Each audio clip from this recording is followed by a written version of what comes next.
let's get this started. How's everybody doing? Hold on one second. Here we're coming and we're going live. Hey, how are you? Happy Monday, everybody. So good to be with you. You know, I have to say, increasingly, I was just eating. Can you tell? Increasingly, I find that, Sunday is the only show listen to me. That's talk about a slip. The only day of the week I don't do a show.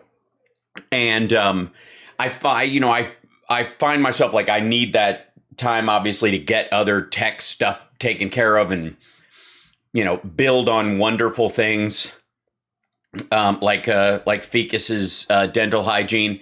And quite frankly, even on days like Saturday where I only do the morning show, I'll end up doing Stuttering John or another podcast or something like that over time. And there's just no way to all of the all of the free time that I have basically on Sunday, I spend a good portion of it just going, you know what, I wish I was doing a show with those guys because there's so much to talk about. And yet at the same time, I also like having a relationship and with my family and my girlfriend. So, we balance it out. We do what I can. And as I'm doing the show today, my girlfriend's son is having a birthday party in the next room. So he's having friends over that are gathering in the next room. So if I'm quieter than usual, or if I whisper my pejoratives, that's why. Now, granted, I feel a large sense of relief because right now they are playing Family Feud on the PlayStation in the next room. And because my girlfriend's kid is older than me, and he's the oldest person in the house, and all of his friends are old. All Zoomers are old. They're young in their anger and old in their ideas of what a pastime is. And I was like, I hope I don't get too carried away with my language today and kind of set a bad example for the Utes, and then. Literally, it's just nonstop F-bomb. So I feel completely at home and completely at ease. So it's going to be great. And at some point, they may charge in here and I may be, canceled from my own show by the kids today, who are being very much like the kids today. But hopefully it will happen late in the show because it's another one of those days when I have too much to cover. It's just too much. It's too much stuff to cover. There's no, how do you even, what's happening? Look at this. All right. I want to show you something right now. Okay. First of all, we've got Judge Jeanine. Oh Lord. Tucker. Dan Bongino is back to his old dumb self.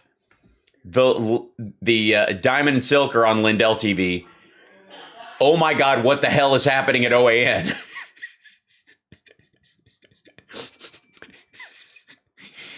Ma'am, the Christmas tree is better coiffed than you are. What happened? I swear to God, this looks like a hostage video from a sorority in Afghanistan. And then, of course, who's going to be in this video? Oh, look at that. From yet another barely touched Zoom-like background where he pretends to have a real life. And then I was watching a video related to this, and it will probably come up because a couple of the clips we're having come up with, that I had come up today, deal with inflation. And I've been watching other stuff. I don't pre-watch the ones we do on the actual show. So I'll watch other things. And I will tell him, you said happy birthday, by the way. I'll pass on. Yeah. And so... I watch the periphery of a conversation around things because you could pretty much catch all the talking points as they come out from almost anywhere. And it's amazing how swiftly it becomes a one note talking point. Hold on, let me just open this up. There you go. My chat's open in there, and then I can see the hype train and all that stuff. And thank you. Don't forget to subscribe, twitch.tv/HalSparks or infotainmentwars.com, or better yet, both. Yeah, I mean, one costs money, the other doesn't. One, if you use Amazon Prime, doesn't cost you any money, so both could be free. Also, yay. There you go. I also, some people are asking me, for alternative gift ideas that are like charitable gifts. People like to do that. It's really easy and it doesn't require any effort on your part at all. If you use Amazon at all for stuff, and it's the holidays, you probably will, use what's called the Amazon Smile feature. And that will, that takes a portion of what you're doing, of whatever you're buying, and gives it to charity. It's kind of like all Amazon sales, like their click through gives a little like, thanks for showing them the way here. And they give about $1 or something like that. It depends on what you're buying. Larger, I guess, the more money it would give. I don't know that that's the case. But anyways, if you would, for the next year, consider using Amazon Smile as a gateway to go through when you buy anything on Amazon over the next year. And if you would add Wild Horse Ranch Rescue or Project Angel Food, whichever one resonates with you the most, or indeed rotate them along with perhaps the ones that you do. If you already do that, if you could just add those to the ones that you support by what I would passive charity, right? Yes, use Amazon Smile, designate Wild Horse Ranch Rescue. That would be really cool. We love them. They save wild horses, American wild horses, who are being driven off land by the likes of the Bundy clan, and then of course police and military horses that are going to be slaughtered because they've outlived their usefulness or whatever. They can't be kept. A lot of times they'll end up being taken in by ranchers and people like that, and treated very poorly, and some of them end up as food. So that was happening a long time ago. So Wild Horse Ranch Rescue steps in between and stops that from happening. They're good people. A Madness to Method says, I use Angel Food for my own. That's great. Project Angel Food is another great one. They started out as an organization providing hot meals to people with HIV and AIDS. And yours truly volunteered for them way back in the day when they were just getting started. And they've been hanging in there for a long time. They now don't just take it to people who are homebound with HIV AIDS. They do it for a lot of other people. And they're piloting programs, trying to grow it out so that Project Angel Food could be something that's a sort of state-sanctioned, and I mean states, not the state, charity that people can, if they want to give beyond what their taxes would be able to pay for to a group that can be, licensed since it's food and all that kind of stuff on a statewide level to send food, to bring hot meals to people who desperately need them, especially if they are hospicing at home or those kind of things. So there you go. It's lovely. It's a great thing. It's something good, and you can just let me know you did it, and that would be a lovely gift that would be just wonderful and beautiful, and very much in line with the gift of Christmas, which apparently Fox News knows nothing about. Now, the reason I wanted that this came up for me, and why I stopped on this frame while I was watching this video earlier, was because I know it's going to come up. And you know me, like this morning, if you were in at the morning show, you basically followed my brain down a hole, because that's how I work. When I see something in the news or a story, I want the most direct line to the details I can possibly get. So I started, that New York Times piece this morning, which is a fucking travesty, and does more to damage the climate movement than an oil tanker crashing into a tanker full of baby seals. And sorry.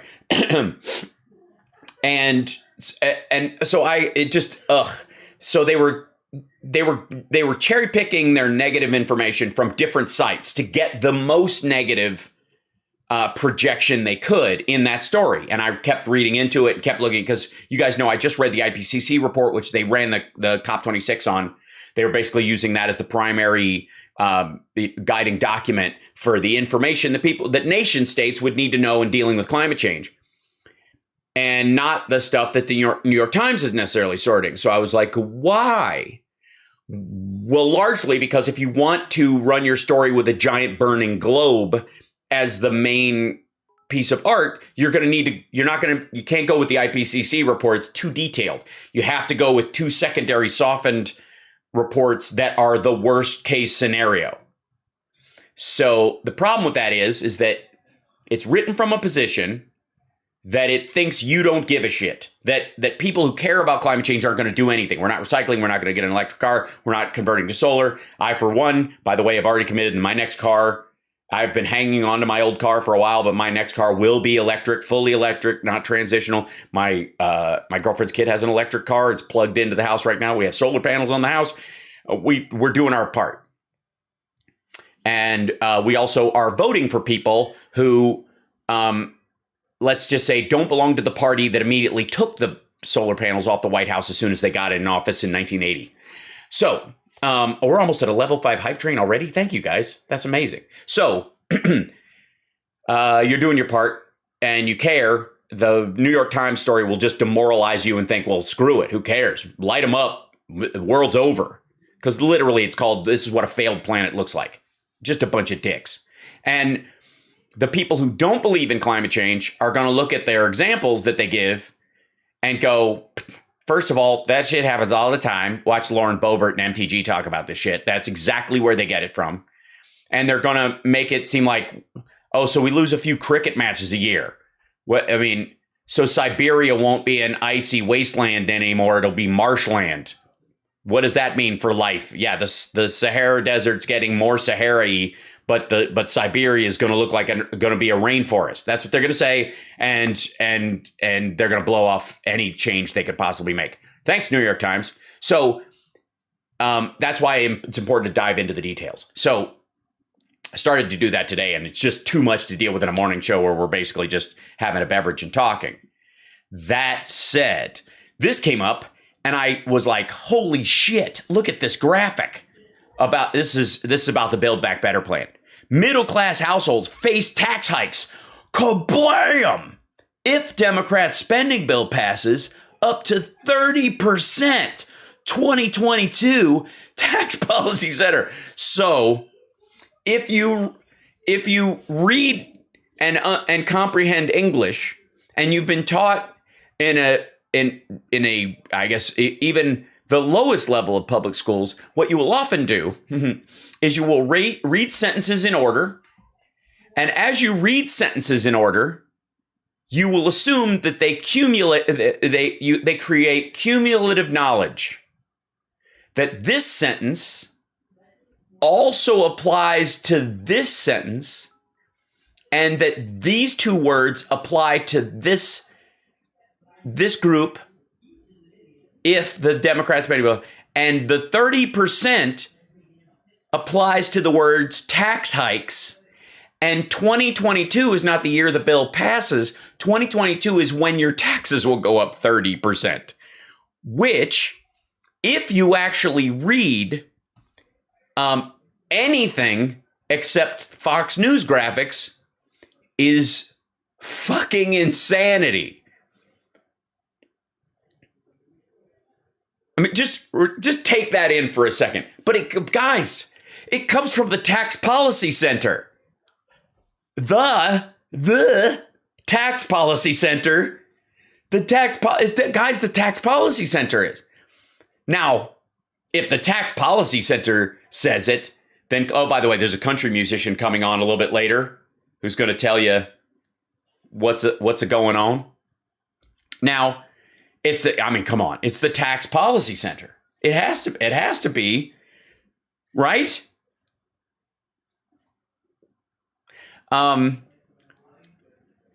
It's not a tax policy center.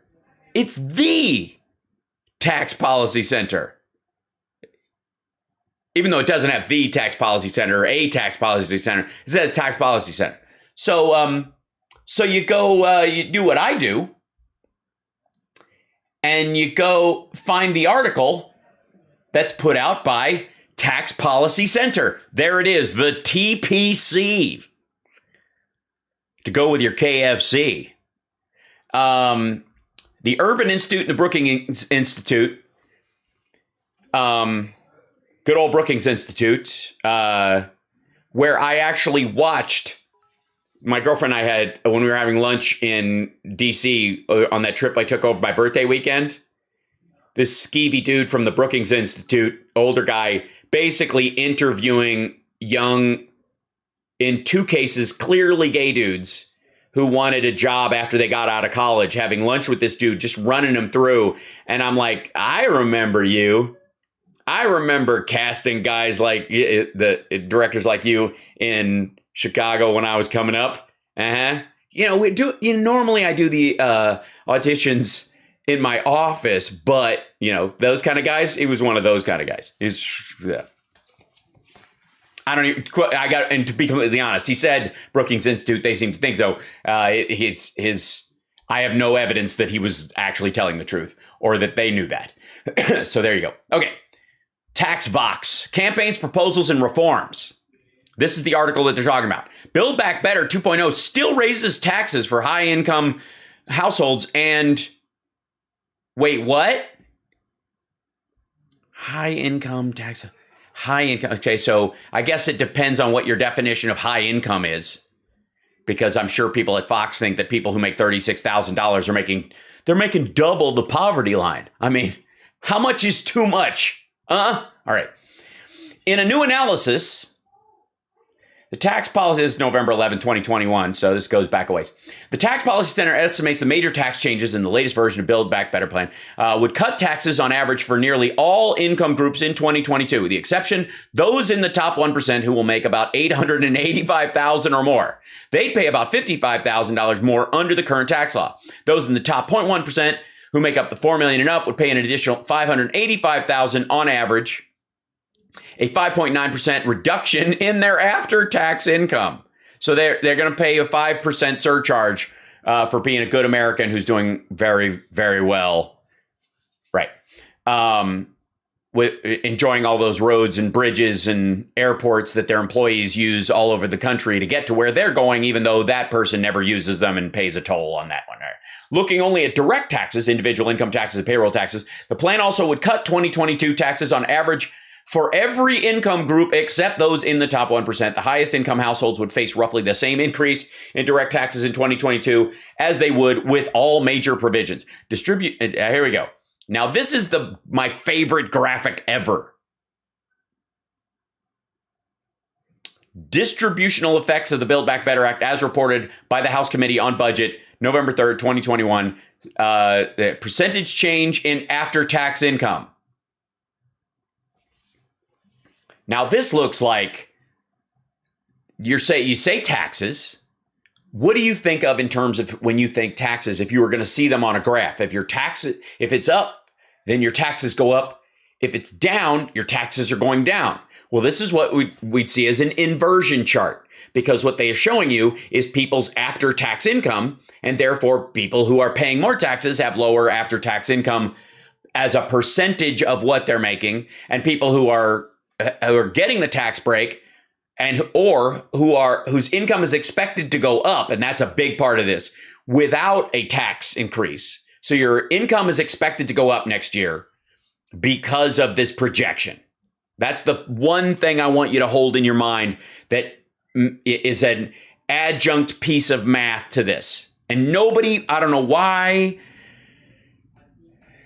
people don't talk about this, other than the fact that they don't want you to like it. I don't know, whatever. So percent change in after-tax income for 2022 expected under the Build Back Better Act. People in the lowest quintile are going to see a over 4% increase in their after-tax income. Now, they're not paying any taxes. So this is salary. This is the result of the money that that most of them averaged out are going to make in money they take in. And I think it might include government taxes, although it doesn't say in this particular graph. That right there, over there, the far one where this guy is, that is the people who are, at, below, or slightly above the poverty line, lowest quintile of people making money. The amount of money in their pocket is going to go up 4.2%, 4.1% next year. That has nothing to do with tax revenue. Okay, even though it's on this chart that says taxes, right? That has nothing to do with tax revenue. This is how much money you're supposed to have in your pocket after taxes next year. And by percentage also. So keep in mind, 4% of $20,000 versus negative 5.9% of 4 million. Life, I mean, definitely, you're paying $585,000. You could buy a whole other house that you could rent out. But by the way, you'd still be able to write that off. Never mind. 2%, second quintile, their money's going to go up 2%. You're going to get basically a 2% raise on top of whatever next year, just because of the economy and the direction that it's going. Expect it. Middle quintile, about 1%. Fourth quintile, about 0.75%. The top quintile is going to, and this, by the way, these two are included in that.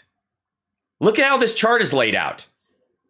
To make it, I mean, if you looked at this, you'd think this is a sign of the rich getting richer and the poor getting poorer. Look at the taxes going up on poor people. Look at the tax. But yeah, it's meant to make you kind of, if somebody copies this and puts it someplace else, it's meant to make you read it like this bullshit. 30% of Americans are going to see their tax. Okay. Top quintile, their earnings next year, the whole top quintile, the upper quarter of American taxpayers are going to see their after-tax income go down less than 1%. Included in that giant group of people is the top 1% and top 0.1%. Now, again, the top 1% in the United States is 3.4 million people. 3.4 million people next year in the American taxpayer system will pay 2.2% more in taxes, and therefore will see their taxes go down like that. And then their after-tax income go down. And then the top 1%, 0.1%, the 0.1% will see their taxes go down 0.4%. Now, granted, Trump is in this category, according to his taxes. He's in this category as far as getting loans, but he's in this category as a human being. So this chart, this is where I need a whiteboard. Yes, this is where I need a giant thing to like, God damn it. So now this is where they get their graphic from. Taking into account all major tax provisions, roughly 20 to 30% of middle income households would pay more in taxes in 2022. Oh my gosh. However, their tax increases would be very small. Among those in the tax increase, low and middle income households will pay an additional $100 or less on average. Those making $200,000 to $500,000 would pay an average of about $230 more. Now, why would they do that? Would they do that because their taxes had been raised in percentage? No. They would pay this amount less, or $100 or less on average, or $230 if you make $200,000 to $500,000 a year. You would pay $230 more on average, because some people will pay a lot more, and some people, like they'll pay $1,000 and a bunch of people will pay nothing. $1 or $12 or some shit like that. It's not, and this money, like that graph, does not come from a percentage rise in taxes. Their taxes are not going up. They're not being taxed more. They're going to make more money, and therefore they're going to pay more money in taxes. See how that's done? Paying more in taxes is part of dollar for dollar the percentage of money that you're making. 1% of 100 is $1. 1% of 200 is $2. The person paying the exact same amount of tax on a larger pile of money is going to pay $2, but their taxes are not going to go up. You understand? This is the shell game that Fox is playing with this in between country stars coming on Fox Business. This is fucking Fox Business. Oh, thanks. I should work for PolitiFact. I'd have to start my own website called like PolitiFuck You, because this pisses me off. This is, and so, all right. So let's go with, I think Tucker is talking about inflation. We'll deal with that in a minute. But I want to go to Judge Jeanine because I don't know what the fuck she's talking about. She's just one of these like America last people that, everything sucks in America. We live in a hellhole, shithole country, blah, blah, blah. And the title of this one is Judge Jeanine, The Country is Going to Hell in a Handbasket, which, by the way, technically, if you are going there, is the most comfortable way to go there. Obviously, it beats the shit out of going in a barrel of needles. Which is, I think, if you're going to if you're going to send someone to hell, right? I think if you're going to send someone to hell, they should go in a barrel of needles. If they go in a handbasket, I mean, honestly, politifarts, that's a great idea. Then I can just every time they put up one of their facts, I can go, no, wrong. Welcome to politifarts. Quit it. It's not a bad idea. It ranks right up there with fwank.com, FWANQ. Don't forget to like and subscribe, and then, or follow and subscribe, I guess, technically at Fwank, or like and subscribe at infotainmentwars.com. We have the documents. All right, let's see what, Judge Jeanine, this is her opening statement, because she's a judge, you see. This country is going to hell in a handbasket, and you know it. Shit. All right. Well, then I guess, how do I even rebut that? You know it. How do you know it? Because I told you so. And apparently you don't know it, because that's why I have to get on here on Fox every day and scream at you about Today is a land of total chaos and confusion. Oh, my God. I must have dreamed 1,000 Jeanines. Been haunted by 1,000,000 Jeanines, and I can see the wine come alive. And she's drinking into the night. There's too many eyebrows, too many eyelashes, and there's too many graphics. And there's not much brains to go around. Don't you know this is the land of confusion? All right. Roam freely among us. Oh, okay. Sorry. Gangs. Okay. Cool. I missed the beginning of that, so hang on. The Fox Christmas tree and then knockout game videos, right? And of total chaos and confusion. Career criminals roam freely among us. Maniacs burn down Christmas trees. Flash and grab mob looters steal with impunity, and random unprovoked acts of madness are the new norm. Jeanine, that's your show. Yes, hell in a wine basket. We go to hell in a wine snifter. Basically, Judge Jeanine lives in a house where there are televisions outside every window that play nothing but world star hip hop. She goes around with VR goggles, and all that she sees, it just overlays shots of like police activity in front of her. Everywhere I go, the only thing I see are videos that my editors and my uppers at Fox want me to show on the air. This, my friends, is all the result of left-wing, progressive, Marxist, idiotic Democrats who lie about what we can see with our own eyes, and who have at the helm a confused and senile commander-in-chief who has no idea how to command. A bunch of this footage is from last year, right?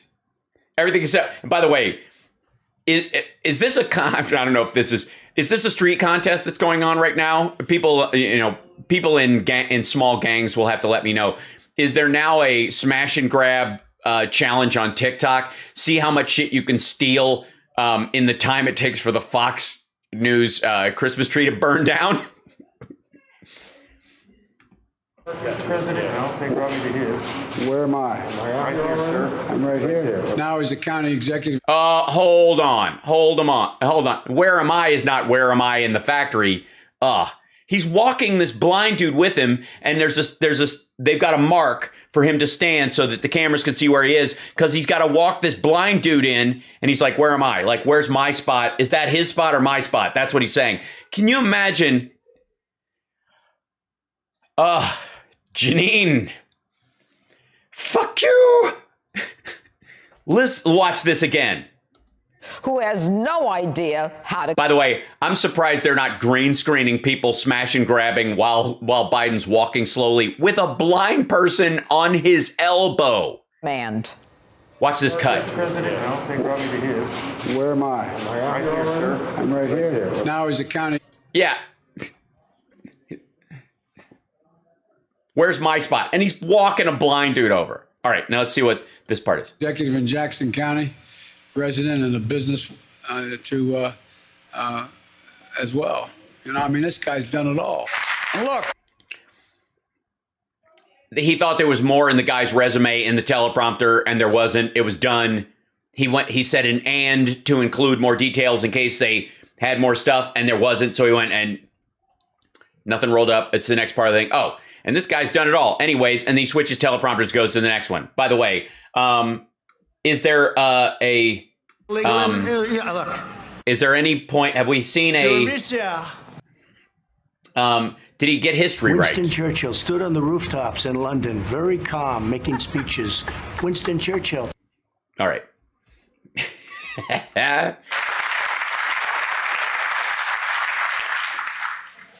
Look, as man said, we're in a situation where we've known that our infrastructure had problems for a long, long time. Under the leadership. All right. Oh, hold on. No, hold on. That's these are teleprompter issues. Somebody's slow on the uptick at this particular one on the teleprompter. He's reading. He's doing a speech. They're applauding at different points of speech, and he's waiting for the dude to catch up. Like whoever's running it is there's somebody who's got their foot on the garden hose of the teleprompter. So what? Of mayors like our mayor here. This is the United States of America, for God's sake. Oh, again, that's where they stumbled on the America, where he says the United States of America. He didn't go, United States. If you think he's a problem, take a look at wannabe president, my old favorite Hillary, who last I... First of all, I have to stop. Just because there's some sort of caramelization going on with Jeanine's hair. Is that a band and then it's froofed? I mean, honestly, I put some work into my hair, no question. But I cannot get that kind of structural integrity. I mean, does that thing involve staples? Was wandering in the woods with a dog in tow, poor dog, asking herself what happened, and then coming up with no less than 1,000 reasons why she was stopped. I tell you, stopped from being coronated queen. Well, she did actually win the popular vote in the United States. Why she was stopped. I tell you, stopped from being coronated queen on high. To make matters worse, this loser is now teaching a masterclass on the... Well, technically, she only lost once. She lost the Electoral College, not the popular vote.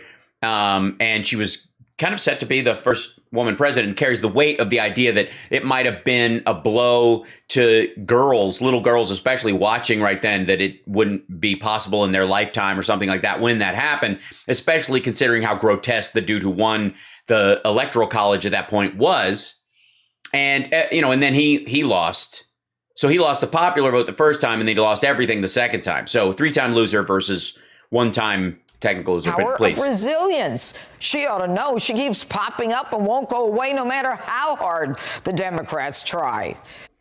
You still call yourself a judge.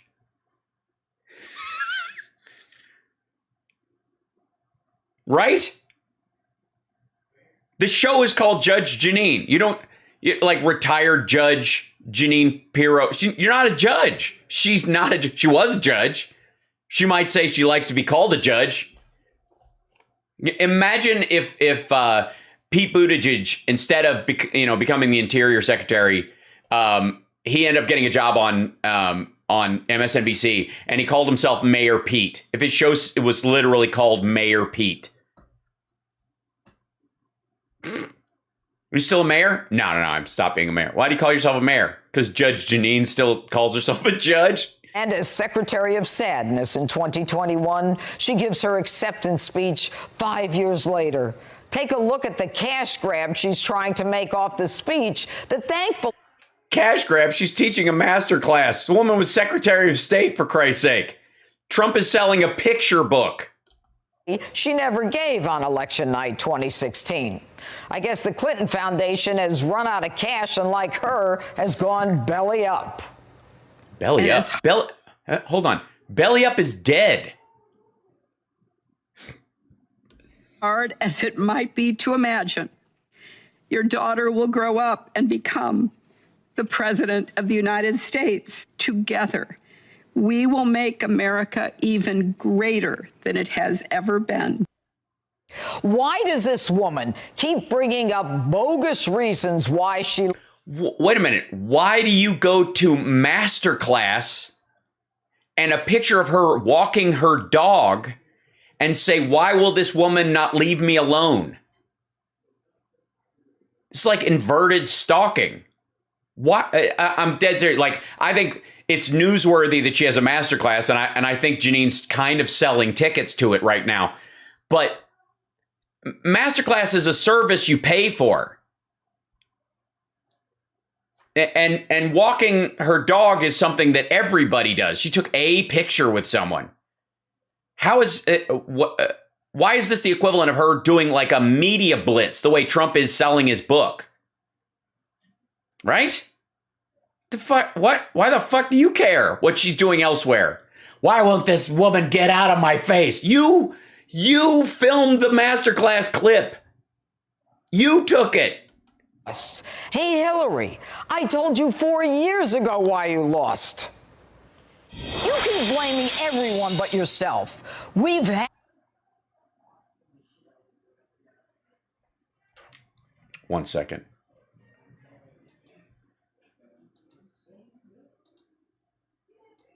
Hold on. I just don't feel like it's appropriate for me to, hold on, do this whole piece straight away. Let's see.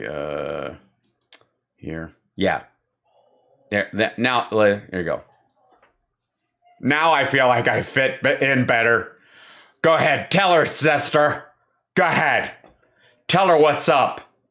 Don't be afraid. Say it. You tell her. How dare she walk around a bookstore selling her book back then when she's... Yeah. I'm glad you're at least still calling your opening segment the opening segment again. That's the important thing. Tell her, sister. Do it. With the poor me nonsense. You lost because people don't like you. It was... That's right. That's right. And if people like you, you can play a whole segment and they'll want to watch it again. They don't have to cut it into little sentences. Okay.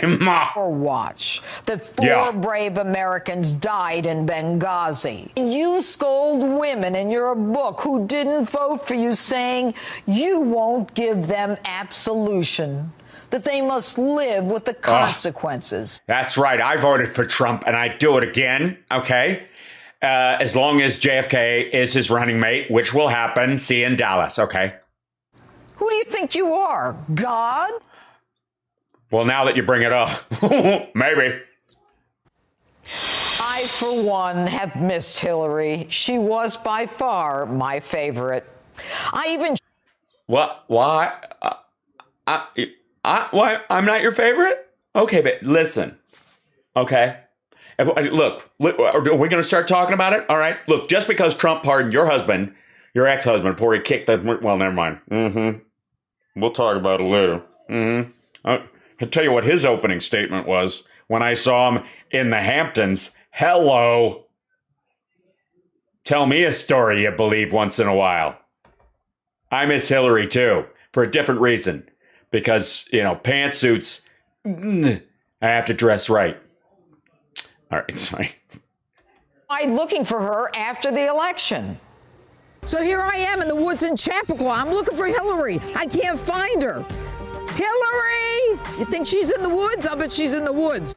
Yeah, this is stalking. This is a woman losing her mind. This, ladies and gentlemen, Judge Jeanine, Jury Jeanine is spiraling. Hillary, come out! Come out!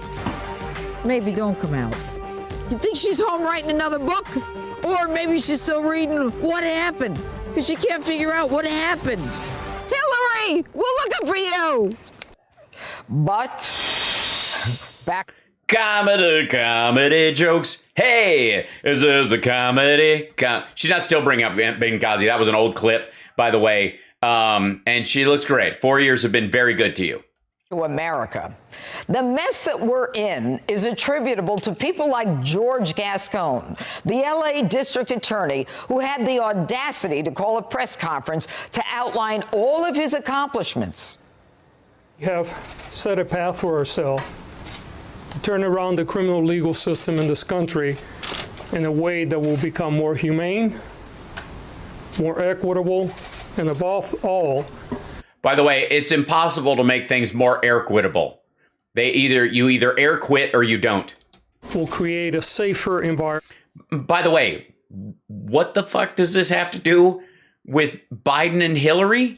For all of us. Humane, safer, really?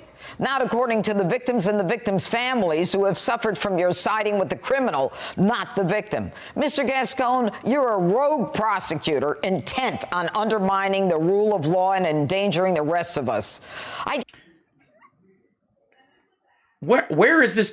Has she been huffing the same paint that Tucker does? I'm really having a hard time. This started off with the country's going to hell in a handbasket. And how is he related to the Fox Christmas tree being burned down? What? You forgot to include the fact that you put a ban on trying juveniles as adults, which... And? Doesn't mean they're not incarcerated. They just stay in a juvenile facility, dipshit. And by the way, I stand by my previous statement that everybody got mad about. Jeanine wants children tried as adults because she wants to make the case that children can make adult decisions. So cogito ergo sum. Therefore, I am a believer that Matt Gaetz should be free because she's 17. That's the idea. That's why the right wants youths tried as adults, so that they can say, hey, if a 14-year-old can make, or a 12-year-old can make the decision to murder somebody and it's an adult decision, then can't they sleep with a Florida congressperson?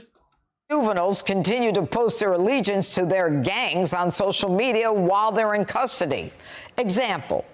A 40-year-old man whose car broke down in the wrong neighborhood in South L.A., an area controlled by that same gang.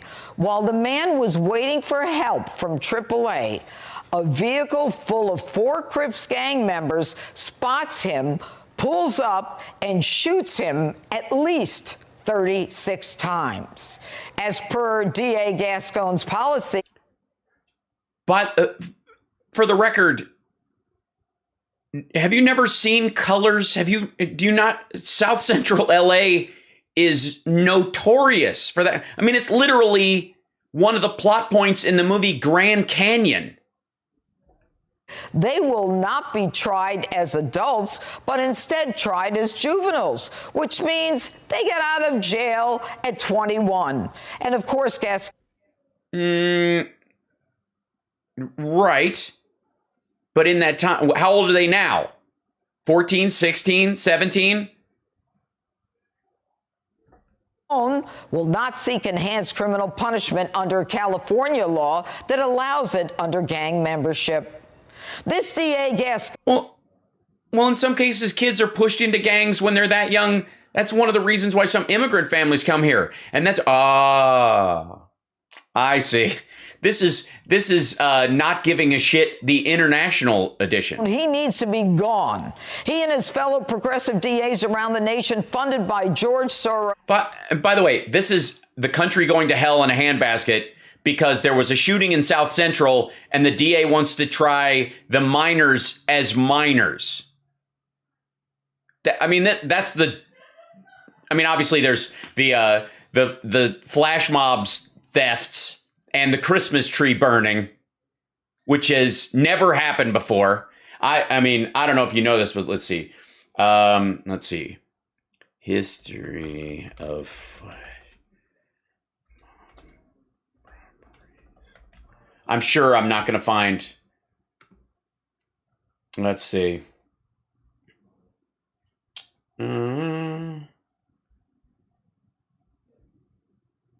Oh, there it is. Let's see.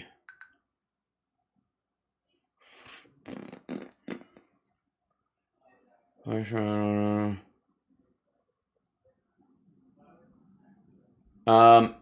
flash rob is what she's talking about, by the way. It's just Wikipedia's version. Multiple offender crime or flash rob robbery is an organized form of theft in which a group of participants enter a retail shop or convenience store en masse and steal goods and other items. Typically, store workers and employees in these cases quickly become overwhelmed by the large number of participants and therefore are unable to stop the theft. National Retail Federation does not classify these crimes as flash mobs, but rather multiple offender crimes that utilize flash mob tactics. The etymology comes from flash mob, blah, blah, blah. Flash rob dynamics, where the large implied threat of violence because they're there. They use social media to get everybody there. Brazil has seen mass flash robberies since at least the early 1990s. In a phenomenon known as arrastão, trawling, mobs will steal money, telephone watches, rings, bags, and sometimes even victims' clothing. The most infamous case of trawling took place in 1992 in Ipanema Beach in Rio de Janeiro, when hundreds of young Afro-Brazilians ran together in a flash mob to rob beachgoers. As a result of flash robberies, shopping malls in Brazil's, I don't know why this focuses so much on Brazil. Okay. But they've been around, internationally since the 90s. In that case, let's see. History of flash mobs. Where did flash mobs originate?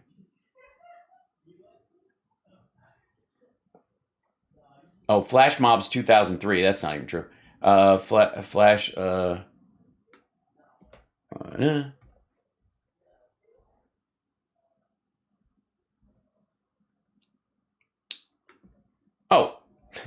here you go, Jeanine. This world was going, hell in a handbasket. The nasty rise of flash mob robbers. These criminals are costing you money. It's obviously Biden's fault. Let's see. In just 90 seconds, they made off with $10,000 of cosmetics. Often in groups of 15 people, the bandits burst into a store, take a beeline to the lucrative goodies, quickly pillage the shelves, high-end jeans, cosmetics, favorite items, experts say. Longest I saw them take was 2 minutes. San Francisco police officer Carlson Manfredi said, when was this? Oh, after Christmas 2016. Wait, who had just been elected president then? Who was newly elected? Who was the president-elect at that point? Let's see. Law enforcement battling a similar problem. September, hoodie-clad gang of men robbed an Apple store in Hingman, stealing 22 phones in minutes. The country's going to hell in a handbasket, Jeanine. You just discovered something as far as flash robberies that's been happening for, over a decade, over 2 decades, almost 3 if you count internationally, and also the Christmas tree burning down. You guys need to take a breath and go buy another $500,000 tree, for Jesus. Who seek to undermine the American justice system, they need to be recalled and removed from office. And if not, it's just a question of time before your life is impacted, if it hasn't been already, by the lawlessness enveloping. That's right. These roving gangs of black teens are coming for you, fellow purple-toothed wine drinker. This country. And that's my open. Let me know what you think. That's it? This started off with Biden's the trees on fire, world star hip hop, Biden helping a blind guy walk. They're trying to make it look like Biden's like that guy's helping Biden walk. Jesus Christ. And then, so this little bit, then we go to Hillary having a masterclass and taking her dog for a walk and meeting a woman on Facebook and taking a picture with her. Jeanine replaying her opening statement from when Hillary lost, then replaying a gag from 2018 that she did about Hillary in the woods behind her house, then playing a LADA for the rest of the segment. What, honest to God. Chris Wallace, you got out just in time. Holy shit. Gas was $1.98 under Trump. Yeah, it was negative $32 a barrel for oil. And It's because the world shut down. By the way, when Trump was in office, gas in California was at the highest it had ever been, $11.65. That's right. According to Trump's own metric, gas in California was $11 a gallon while Trump was president. Go look it up. I'm tired of bringing it up again and again. Okay, now let's go to Tucker. Tucker's, I mean, this is impossible to ignore, guys. It's impossible to ignore. It's impossible to ignore. Apparently, it's not, though, because the public is starting to give Biden points that his disapproval rating on inflation is coming down, and they're just pissed. They got to keep it up. Got to keep that volleyball in the air. Welcome to Tucker Carlson tonight. There's a lot about modern economic theory that's important, but difficult. Yeah, nothing makes America poorer faster than inflation. Okay, our monetary system is inflationary by its very nature. We loan money into existence using federal banks. We pay it back using interest. That is inflationary. It is nonstop inflationary. That's how it works. But I'm sure he'll explain that. You understand. In fact, many of the people formulating these theories don't. By the way, whoever works at Fiverr, great work. I have to say, the money looks like it's falling. So it kind of counteracts the lightning bolt, Joe versus the volcano arrow that you have here, Inflation Nation, which everybody's used at least 15 times in the last 2 weeks. But it looks like someone's making it rain. I don't know that this is what you're going for, but all right. Understand them, and that's why they can never explain anything clearly. But there is one core economic. Yes, no one explains things clearly like Tucker Carlson. But here we go. This is the fact that everybody, even those of us with poor math skills, grasp instantly. And that's when we're getting poorer. How do you know when you're getting poor? Well, you know you're getting poor when you don't have enough money to do the things that you once did. You are moving. Right.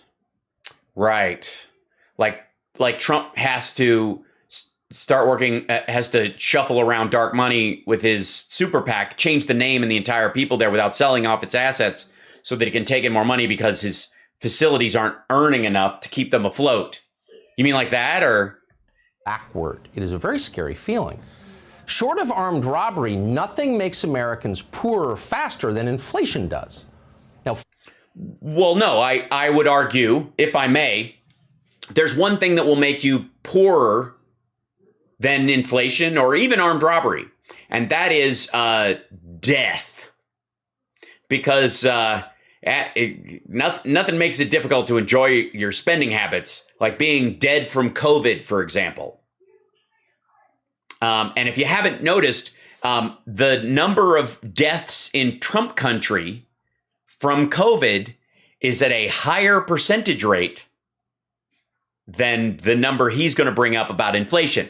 We're also who wants to place a bet that this dickhead is going to bring up year over year inflationary numbers? It's moguls who borrow money for a living love inflation. It makes their debt cheaper. It's a good thing for them. But everyone else hates it because it crushes them in ways that are very obvious day to day.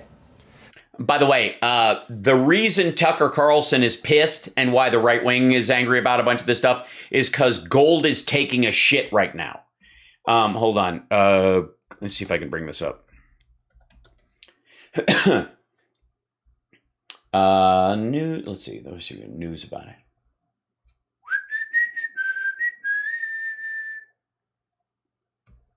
Yeah, there you go. 0.2%. They're expecting. There you go. Gold steadies as investors prepare for Fed taper timeline. This is what they're waiting on. This is December 13th. Gold steadied on Monday as the market focus pivoted to this week's Federal Reserve meeting to learn how quickly it plans to unwind economic support measures introduced in response to the coronavirus pandemic. They're hoping that the taper is fast. That in mind, the new inflation numbers are out, and they're the worst this country has seen in nearly 40 years. Wait, I'm sure you're going to bring up who was president when it happened, what the year before that was like, And tell us about the pandemic of 1981, Tucker. Fuck, we dealt with this already. Like, dude's like 4 days behind the news on this. According to the Consumer Price Index, inflation is up almost 7% over the... Oh my God. It was supposed to be up 7% and it actually started going down. Oh my God. And the Consumer Price Index, the reason we use that is because we get to jack up the cost of everything else by adding used cars and gasoline. Last 12 months. It's very high. The problem is the reality is much worse than that. And that's because... Whoa. Oh, it's here comes. The reality is way worse. You think it's just 6.8% and year over year. So it's really up maybe, 2% from 2019, including the dip.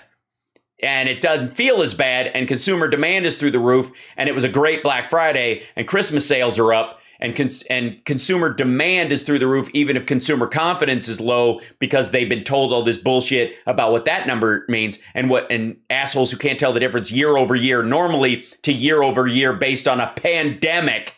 The consumer index is useless as a guide to life in America. It doesn't actually measure the cost of living.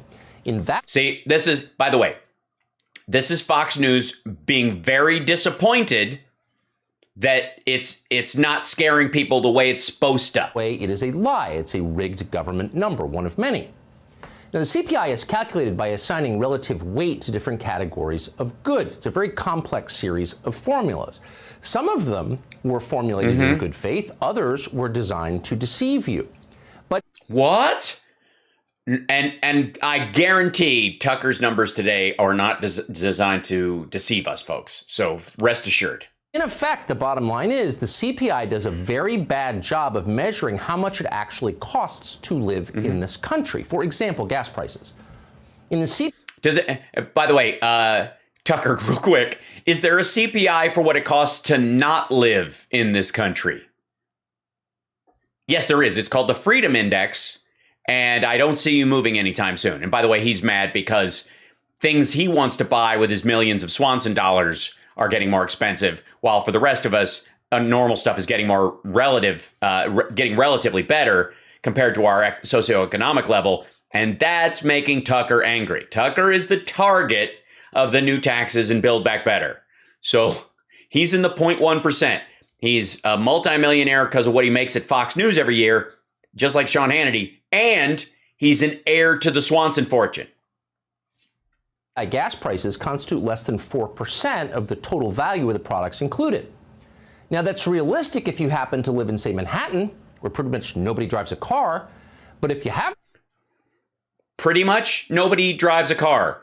Dude, Manhattan is all Ubers and taxis. You pay a surcharge to park or use other cars. You also pay a city tax on top of it that goes into that amount of money that pays to keep the trains running and the buses running so that you don't have to have a fucking car. And you drive more than a few miles to work every day, that's ridiculous because for you, gas prices are a far larger part of your budget. And yet all of this is ignored by the CPI. No, it isn't. And in rural areas, gas is cheaper than it is in Manhattan. Always has been. You don't need to be an economist to understand this. The bottom line is these are not accurate numbers. Yeah, see, we've been trying to tell you that I'm going to use these numbers to scare the shit out of you and make you think the world is collapsing, but you can't really trust them because I understand that while you're upset, you're not that upset. See, we need you to, we love all this shit that you might in 2024 vote for somebody else. That's all well and good. We need you to do to the United States of America and the Capitol what some rando asshole did to our Christmas tree. But they were put together by people who we consider very smart. So you have to ask yourself, why are these numbers inaccurate? Think about it. The Consumer Price Index measures the downside of federal economic policy. So let's say you printed too many US dollars. You wanted to fund useless programs and pay off your donors. Now, I see. So let's, by the way, I like the way you're characterizing it. It doesn't sound slanted at all. Let's see. US dollar. Whoops.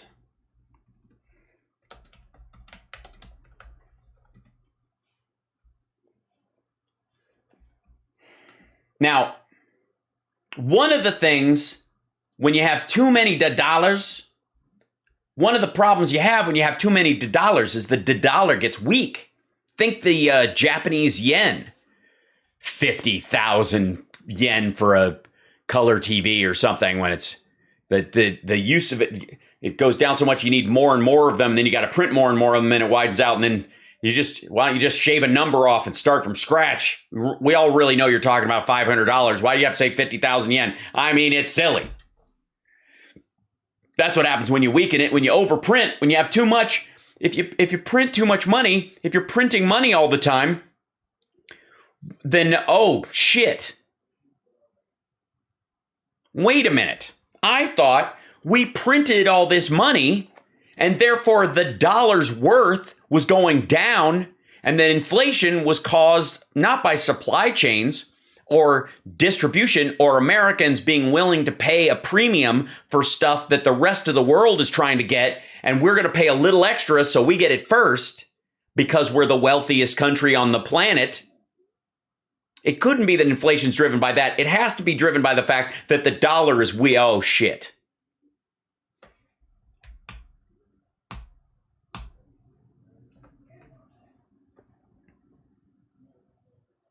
Now, factor this in, if you will. What have you been hearing? You think Baby Hal needs to tell Tucker off? That might be true.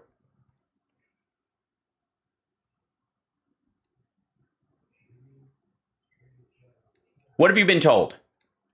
Printing money. We've been printing money. We're just printing money. We're just making money. We're printing money. And the printing, it's a money printer. They turn the money printers on. They're just throwing money into the system. And the money being thrown into the system is being thrown into the system. Never mind the fact that it's being thrown into the system in a way that actually benefited individuals and finds its way back into the economy and then back into larger companies that end up doing either stock buybacks and all that kind of stuff. And the money gets put back into treasuries or securities that end up being bought back and destroyed, effectively tightening monetary policy through a back door. But that's it's math from the bad, the smart people doing dumb things.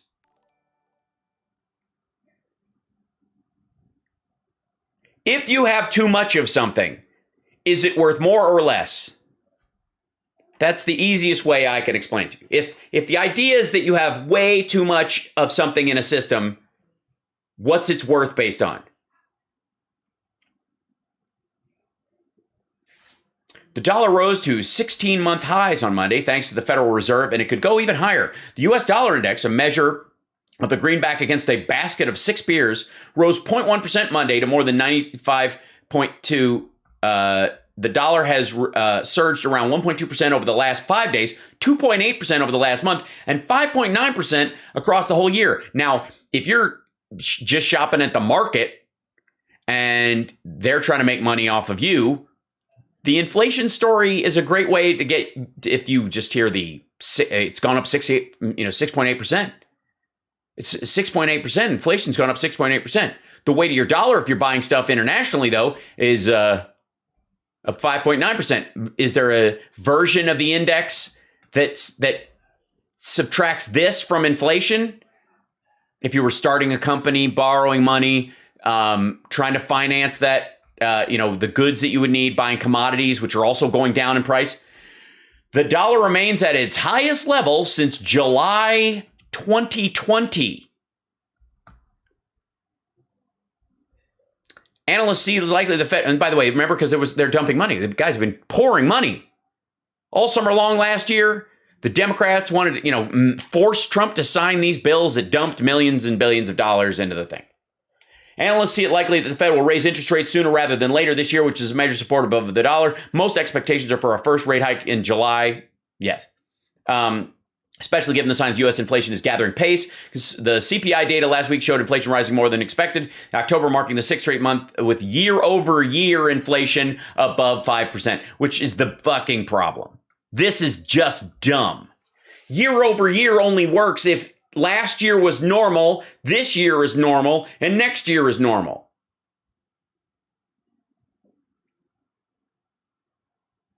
Last year, I had a house, or 2 years ago, I had a house. Last year, it was hit by a meteor. This year, I have 100% more hole where my house used to be. That sounded bad.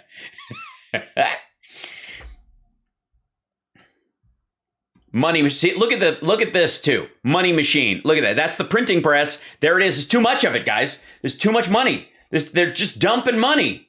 None of this money needs to be used anywhere in the world to pay back bonds or any of that stuff. People the world over aren't using it as a trusted currency. The United States is on its downward slope. That's what you got to believe, folks. Importers want a weaker dollar so they, or a strong dollar so they can buy goods.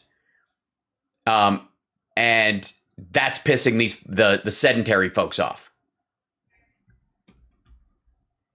What a jackass. Did that, you would devalue your own currency, you would cause inflation. Over time, you would impoverish your own population. Those would be the effects. But of course, you would want to hide those effects. You'd instead want to tell everybody that thanks to you, the economy is great. And the consumer.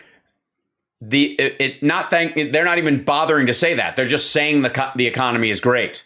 They're not even taking the victory lap they should be taking. Price index allows politicians to do that. The CP. Yeah, politicians in general. I mean, Trump did it. When he did it, it was cool. When Biden does it, and he's not even really doing it, he's just saying, yeah, the economy's strong, and we believe in the American people and their resilience. Allows reckless, economically illiterate leaders to hide the mess they have made. It's a conflict of interest if there ever was one. It's like putting Bernie Madoff in charge of the audit committee. Yeah, that's exactly what it's like. And that would lead, of course, to the dollar tanking, and the Fed would just have to lower interest rates to negative numbers just to say, oh shit, right. That was the path we were on last year when Trump wanted negative interest rates. Remember that? Trump wanted the Fed, thereby the U.S. taxpayer, to pay to have money printed. Not loan it out and get interest back on the people that use it in a bond situation. No, the taxpayer would pay for it, and then the bond would be put out, and then they'd pay it back. All right. Derp. What do you think's going to happen if you do that? Fake numbers allow fake economists to tell a fake story about what's actually happening to the country. Okay, remember what I said about deflation next year? This is them tipping it up that they're not going to be able to use the inflation storyline into 2022. What they're going to do is this is. Remember, about this time, last year, or well, earlier in the year, quite frankly, like around, August, September of last year, when Trump was going, it's going to be a rigged election because he knew he was going to lose. This is the start of those conversations about the economic message they've been pushing. And they've definitely been doing that.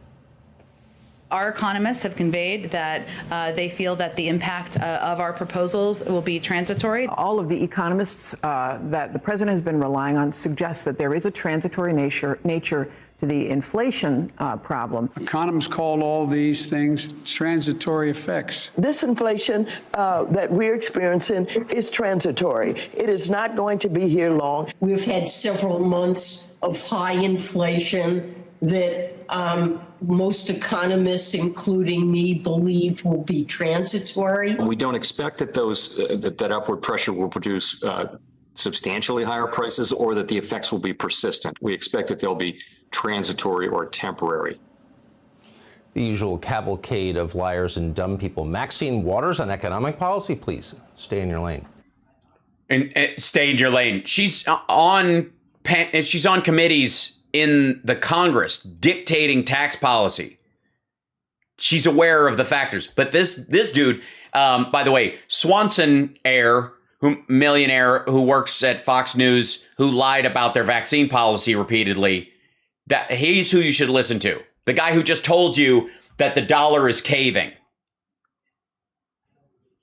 because they printed too much.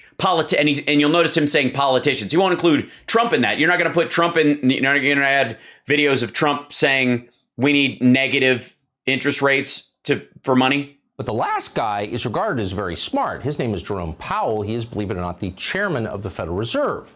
Powell has now updated his assessment, transitory, after weeks of being laughed at. He no longer uses that word, transitory, to describe inflation. Quote, I think it's probably a good time to retire that word, Powell said. Too late, Jerome. No one believes you anymore. No one ever did who was paying attention.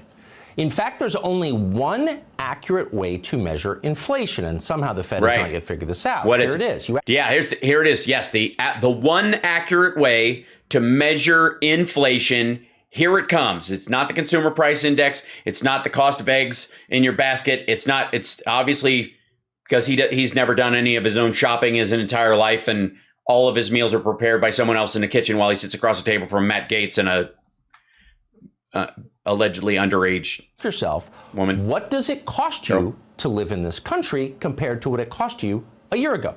It's not complicated. A year ago.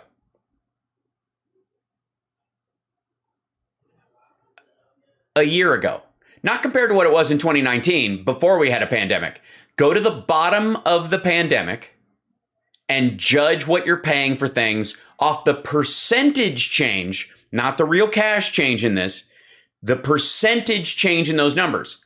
You have to, because if you go back to 2014, you would be paying more for gas. Do the math and you will see that the actual number, the rise in inflation, is not even close to the 7% that Washington is claiming. Yeah, 7%, that's the CPI is an index. Anybody with anything but shit for brains, or I'm sorry, Salisbury steak, same thing. At least the kind that comes, the frozen kind. I'm sure there's an original version of Salisbury steak that's just lovely. Doesn't it all taste like a wet shoe sole? Used cars, 32%. Car Guru's index. Notice how he's using the word index again, but only the used car index. All right, so let's go to this. That's an index. 32% up. Okay. Car Guru's index.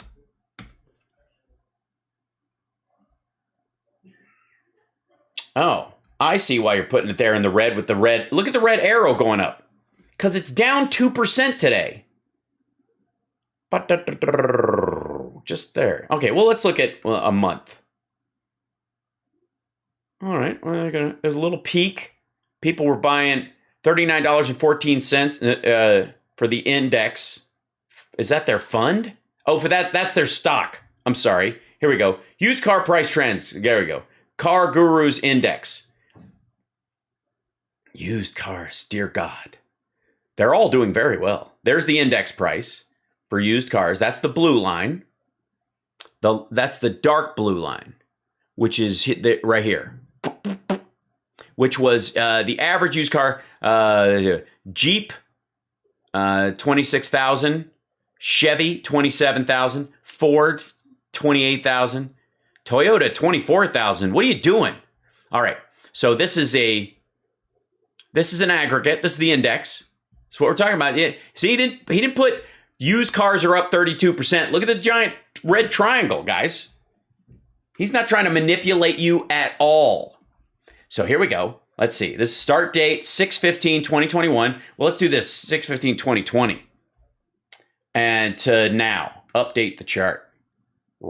There we go. So these have gone up about $5,000. Toyotas have gone up, everything's gone up $5,000 in this time because people have about $3,000 more to pay to put a down payment. Okay. Body styles, how are they up? Now, are they all up that? Year over year, it's 32%, 0.4. Average price is $30,000 for all the cars together.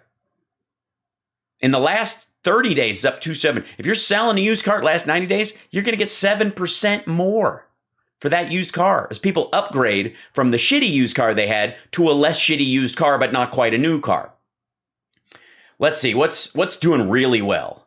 Because it can't, I mean, obviously, body styles, which ones are the biggies? Convertibles are not doing well. So they're only up 16%. Vans, look at that. You mean to tell me that vans, oh, fucking hell, look at this bullshit. You mean to tell me that vans were not selling when everyone was staying home last year? They're up 53% from a year ago because now people are going back to school and places like, all right, they had a baby during the thing. Now we got 5 kids instead of 4. Convertibles not doing it. Crossovers doing very well. Pickup trucks are up 20. I mean, honestly. Acuras are doing well. Alfa Romeos are only up 18%. So if you have an Alfa Romeo van convertible, you're fucked. Ferraris, look at that. That's why he's pissed. You can't move a Ferrari for those kind of, I mean, granted, it started out at 182,000. You're probably making the same amount. Fiats are up 32%. Good for you, Fiat. The average price is $14,000 for a used Fiat. But you throw all these together, including Lamborghinis, they're up 15% at a price tag of $227,786, which is, now, who would look at this chart and go, let's see, I can get a Kia, but the price has gone up almost 50%. Meanwhile, the Lamborghini's only gone up 15%. I'm saving money. All right, so and these are the used cars in here, and they just put the index price, and they basically do these main 4 across here. Now let's go back to 2019.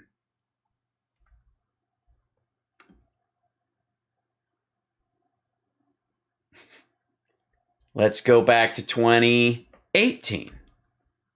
And that's cash, by the way. It's not telling us, yeah, here's the price on them. Do I have a chart that gives me the percentage change? Year over year, last 90 days. I don't want the last 90 days. Update the chart. Start date optional, end date optional. Here we go. There's 227.21. Why'd it go down? 23,000 for there, and then shaved off $100 or so. The index was beating that's interesting. So all along this point, up until January 2020, when the United States entered a recession, right in February, they announced it, we'd entered a recession. At that point, the index price for all of them, kind of aggregate, was above the line of all the other cars for whatever reason. Like it zeroed out because of Lamborghinis and shit like that. And then somewhere around this disease starts making its way into the country. 11/30/19, 12/13/19, 2020. This starts to, the Jeep starts to overtake it Christmas 2019. And then it starts to rise. Jeeps are doing very well as used vehicles. This is what I would call the prepper index. Meanwhile, Chevy and Ford overtook the index starting in January 21.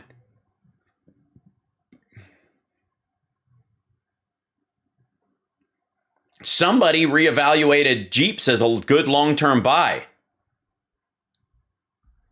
There you have it. Okay, but understand that's the used car index from Car Gurus. They're up 32%, unless you buy a Fiat, a convertible, or a van. In which case, the vans are up 50%, and the Fiats are only up 14%. Last year, the price of a used car, for example, has gone up by more than 30%. Beef prices have risen by 21%. Crude oil.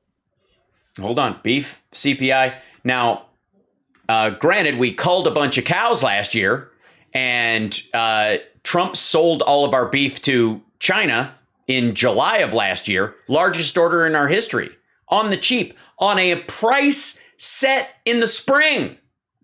Before the pandemic took hold, before we started slaughtering cattle because there was no truck drivers to take them anywhere, before processing plants were shut down.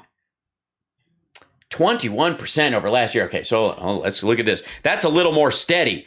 Beef prices 2019 to 2021.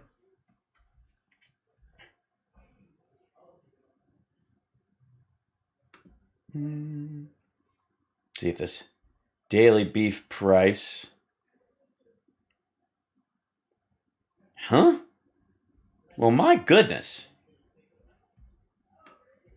Let me shrink this out. What's happening?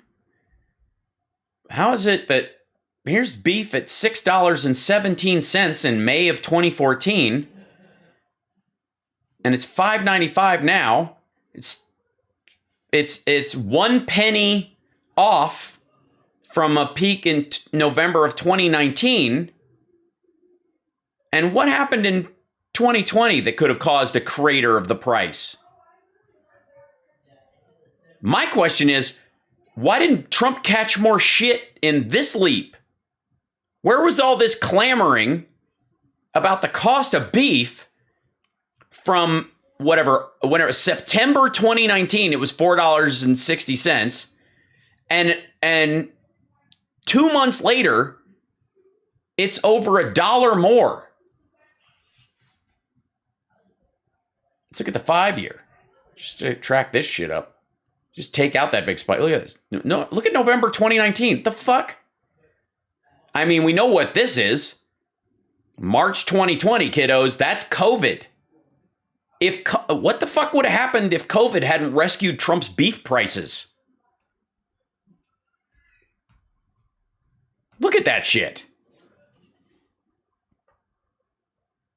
$5.51. It was the high during 2020. Went back down around November. Then it started to eke up around here. Back to relatively normal prices. It's here now. $5.95. It's a penny more than it was in 2019.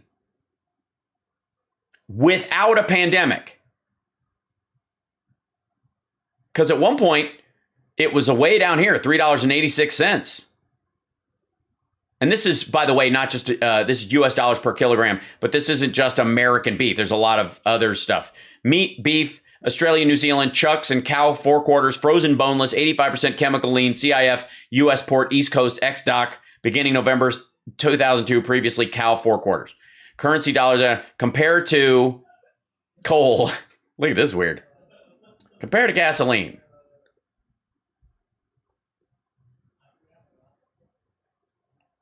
Beef is this. Wait a minute.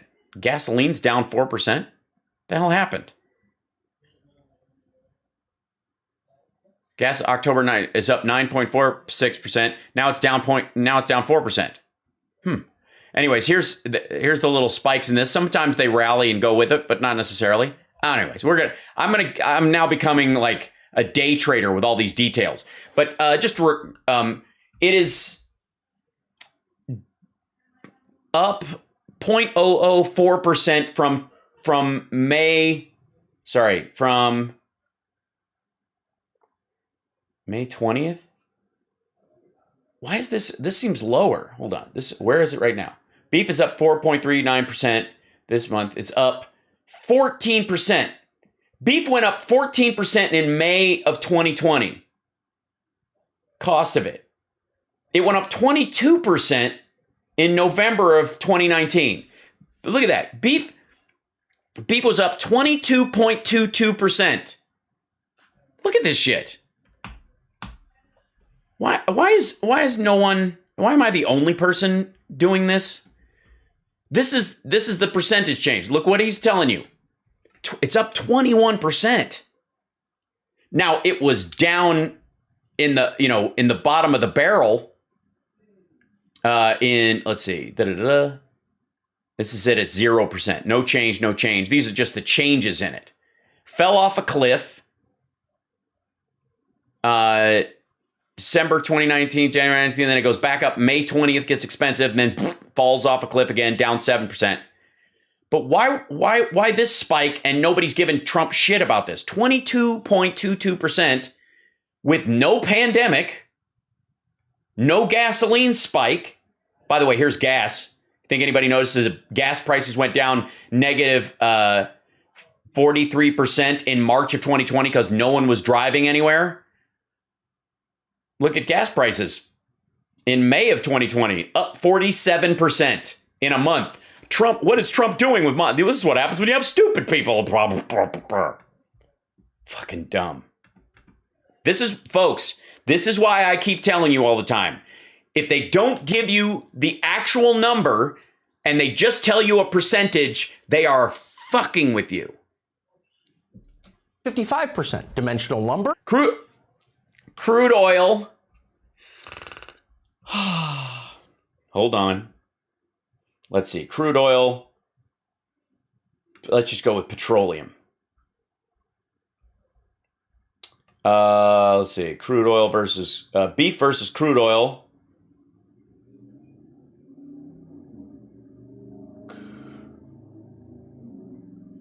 Yeah, here it is. Now, it's up 55% from last year, year over year. But that's because it was down negative 39% last year.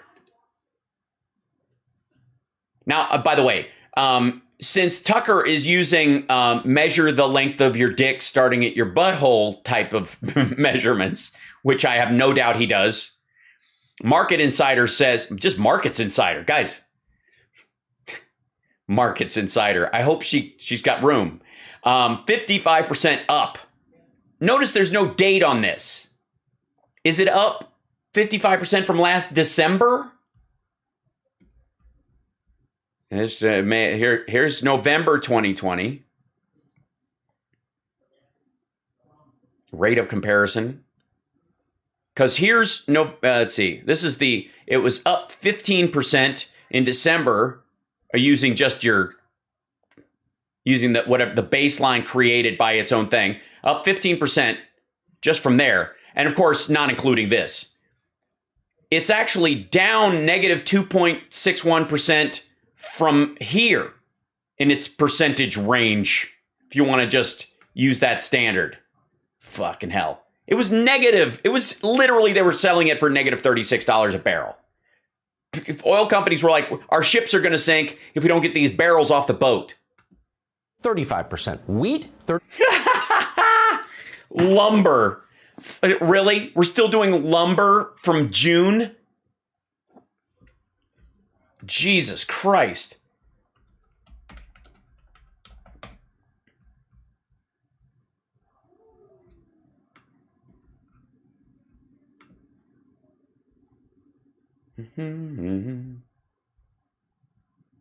Whoop. Let's try this. Oh gosh. These graphics like crazy. Hold on. I've here you go. Here's hold on. I need a 5-year. So here's wood. Sorry. Don't allow. There you go. Here's October 2018 or May 2018. $627 for lumber there. And then way over here, whoops. Get down. I don't need the graphics on there. Put it here. Below 300 something in early 2020. And then October 2020, it gets to here. And then it drops down here. And then right here this is May of this year. This is when a huge amount of it had, was backed up and there was all this home buying. This is the home buying growth. And then it was, where are we? 1670. And then it went down all the way to 452. Then it went to, and now it's at 1143. Now is it up 35% from here? Or is it down 35% or 50% from here? Or is it up a gazillion percent from here, but only a little bit up percent from here? Or here? What's normal? And this is all distribution. All of this. This is, no one would trade based on this idea. Because look, here's 25 years. There's no reason the home building surge and the backup where people already had houses contracted in the United States and the price of wood goes jaggedy, jaggedy, jaggedy. It's just noise. And it will steady out to about this again because it's a crop, just like anything else. So, but 35% from, if you're using June and last year and you measure the length of your crank from your butt. 7%. Sugar, 33%. Corn, 39%. Palm oil, 43%. Do you drink coffee in the morning? Ever? Oh. By the way, the price of graphics has gone up 2,000%. 43%. Look at that. I mean, he can't even afford, that's how bad it is. He can't even afford graphics for some of the details that he's sharing with you folks. He can't, it's too expensive. Fiverr now is tenner. It's 12er. It's 15er. The more I talk about it, the more expensive it gets. Yeah, Chiron, the cost of a Chiron is up. They literally had to let the employee go who puts that shit in there, and he's just as confused. And yes, is it I guess, is it in many ways? Let me see if I can do this without taking up too much time. Let's see. Yeah, let's see. I'll need a text. There you go. And sorry.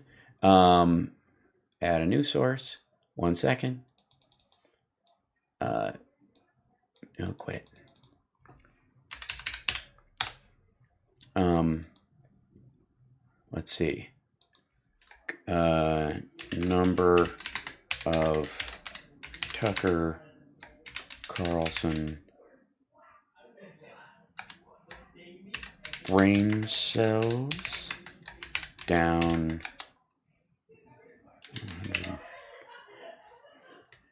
percent. There we go. And then we'll do, just do black, regular. Let's see, we'll make that font size rather large. That works for me.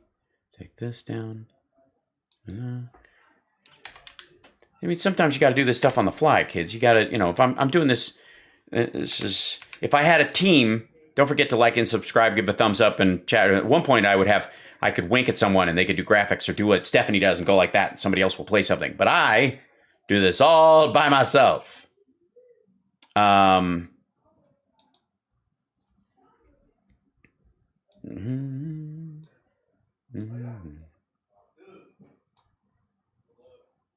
And then probably, I don't have time for a full graphic on it. You'll just have to work with me. On here, hold on. There we go. Drink. Ta-da. I know. I don't have time to. I don't have a Fiverr account on the payroll. Don't forget to super chat and support the show. This is why I do a live graphics. I do feel free. Just hang with me for a second.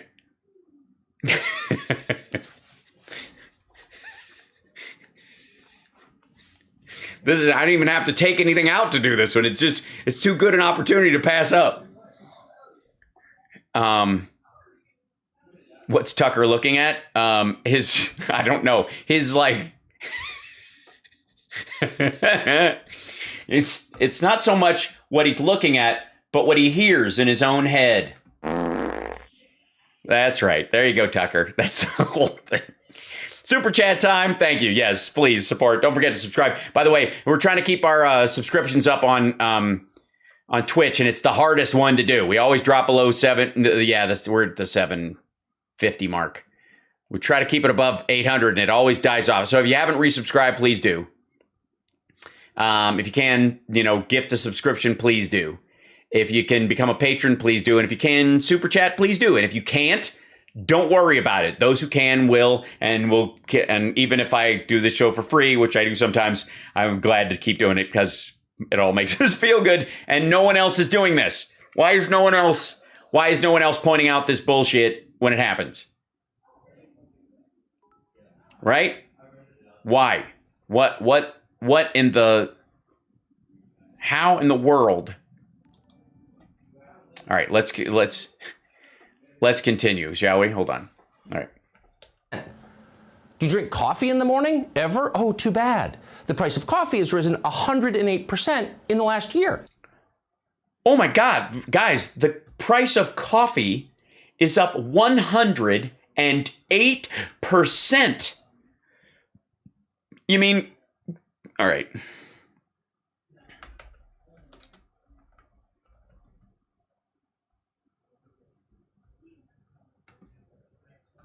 Now, why would that be? Would that be because of monetary policy and the fact that your dollar doesn't buy shit anymore? Is that what that would be? Or with, oh, right. Challenging weather. Imagine if every network actually gave a shit equally about that. That's kind of incredible. Coffee hits 10-year high as shipping bottlenecks squeeze supply. The whole world once coffee. Coffee prices on future markets have rallied to a 10-year high, with traders dashing to lock in supplies as they contend with shipping bottlenecks and late-year rise in demand. Traders are turning to futures, products that allow them to secure deliveries at a set price, when they're unable to obtain adequate stockpiles on the physical market, where they actually exist, where they can be more selective about the product they will receive. Futures prices for higher quality Arabica beans are now commanding $2.50 a pound, almost double their level at the start of 2021. Almost double theirs at the start of 2021. Oh, what was happening at the start of 2021 besides a bunch of like the insulin insurrection?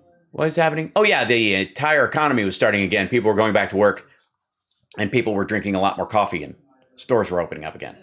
This is the 10-year high. Look at this, January 19th. Look at that.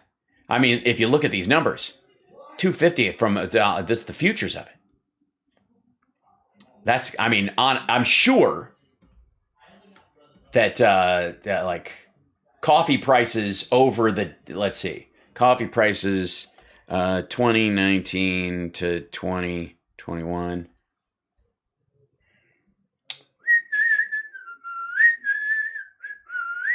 Oh, I see. Oh, there you go.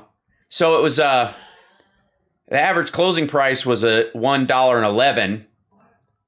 It's 1.6 right now. So not quite double. The futures are double because people are trying to punch their way to the front of the line, which is what I was talking about countries with money are paying to get to the front of the line. You're tipping the bouncer. This is the tipping the bouncer form of inflation. Year low was 93 cents during 2020, 87 cents. What? How come nobody was bitching about coffee's up? 10 cents a pound. What happened? 45 more rows. Here we go.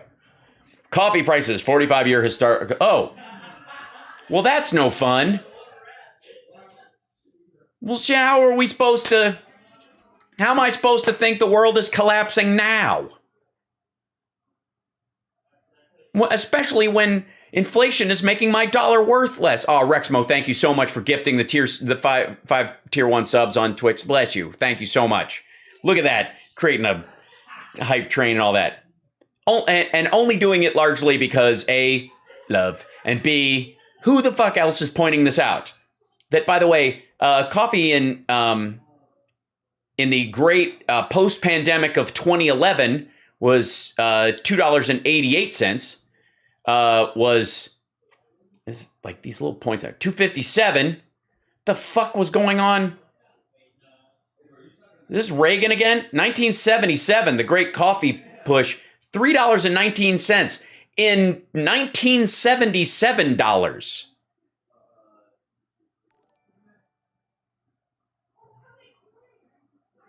Fucking hell. The cat poop coffee is very expensive. $2.49 to the, where are we? By the way, our dollar, remember, is worth less, according to Tucker Carlson. Yay, thank you guys. For the super chats, I appreciate it more than you could possibly know. The holidays are upon us. Kid needs a bicycle. I'm just saying. All right. $2.33. That's where we are right now. Is it up 100% from $1 last year? Yeah, sure shit is. It's also up from 2000 like crazy. It's down from 2011 and 1997 and 1985 and holy shit 1977, all when the dollar was harder to come by and worth more. But who gives a shit? You gotta, to her. Who needs those kind of facts? It's year over year, guys. That's how it works. Don't you realize time starts anew economically every 12 months from whatever price I'm trying to say? We all live in the stock market now. Oh my God, my stocks are down. They've been up for 5 days, and the part that they're down is down from the up, which is still up from what I paid for it, but it's down. Yikes. Do you like breakfast cereal? Oh, sorry. Oats are up 114%. Oh my God, not oats. Oh, hold on. Oats prices 2018 to 2021. We gotta have to do this with fucking everything. That's the oats prices, historical price, and then the oats and stuff. Here we go. Oh, they're up. They're definitely up. They're definitely up. In let's see, August 2021, they're up. They're five. Look at oats, $7.34. Now they're up from, in 2016 they were all the way down to $1.72. They were $3.56 here. Again, this dollar is worth less than the dollar that you use now, as is this one. Look at this business over here, 88. I will say that somehow oats dodged the great whatever that shit we were just looking at. Dodged the great spike in prices that we lost there. But I mean, essentially, you're seeing this arc going to here and making up for this, because this is farmers.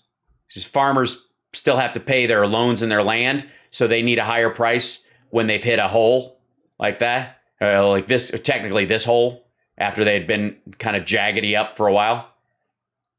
By the way, when is this? This is May 2018, $2.34. And then here they were, what the hell? It's so hard to do. That's a huge 12% rise. All right, never mind. I mean, that's what I'm saying. They're just showing you the actual numbers. Here you go. Or the percentage without the actual number. And those are just the numbers you see on the label at the grocery store. Yeah. In addition, yeah. That's what you see on the labels at the grocery store, because Quaker Oats right now, if you buy Quaker Oats in 2019, Quaker Oats would have cost you $3.85, and now they're $3.99. But I mean, these are the old-fashioned. It's an inflation nation, guys. People don't realize. Conventional inflation, consumers also face widespread shrinkflation. That's an informal term that economists use for the stealth shrinking of consumer products. So companies sell you less for the same price. Yeah, Subway does this with less meat and cheese and stuff in their sandwiches because they have to keep the price the same. That's shrinkflation. That is not the case in any of the things that Tucker has been talking about at this point. A gallon of gas is precisely a gallon of gas. The size of a Quaker Oats container has not changed. And if they're not having 18 ounces in there, that's theft. That's not shrinkflation. You bought a Snickers bar recently? If it seems a lot smaller than it used to, that's because it is. And What? Wait a minute. Snickers bars did not get smaller this year.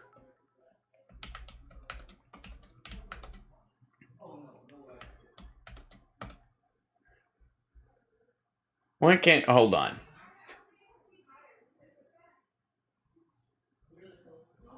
How many ounces of full-size Snicker? How big the Snickers bars used to be? Okay.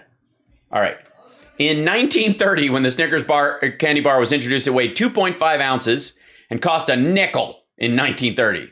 The price didn't change for 40 years, but by the time it did, Snickers was down to a skinny 1.16 ounces, less than half its original weight. This was written in October 1981. Candy War, The Washington Post. This is 1980. Why are Snickers so small now? The weight of a Mars bar has dropped from 58 grams to 51. Snickers has gone from 58 to 48. Mars says it's encouraged people to eat more healthily and keep the number of calories containing fewer than December 16, 2013.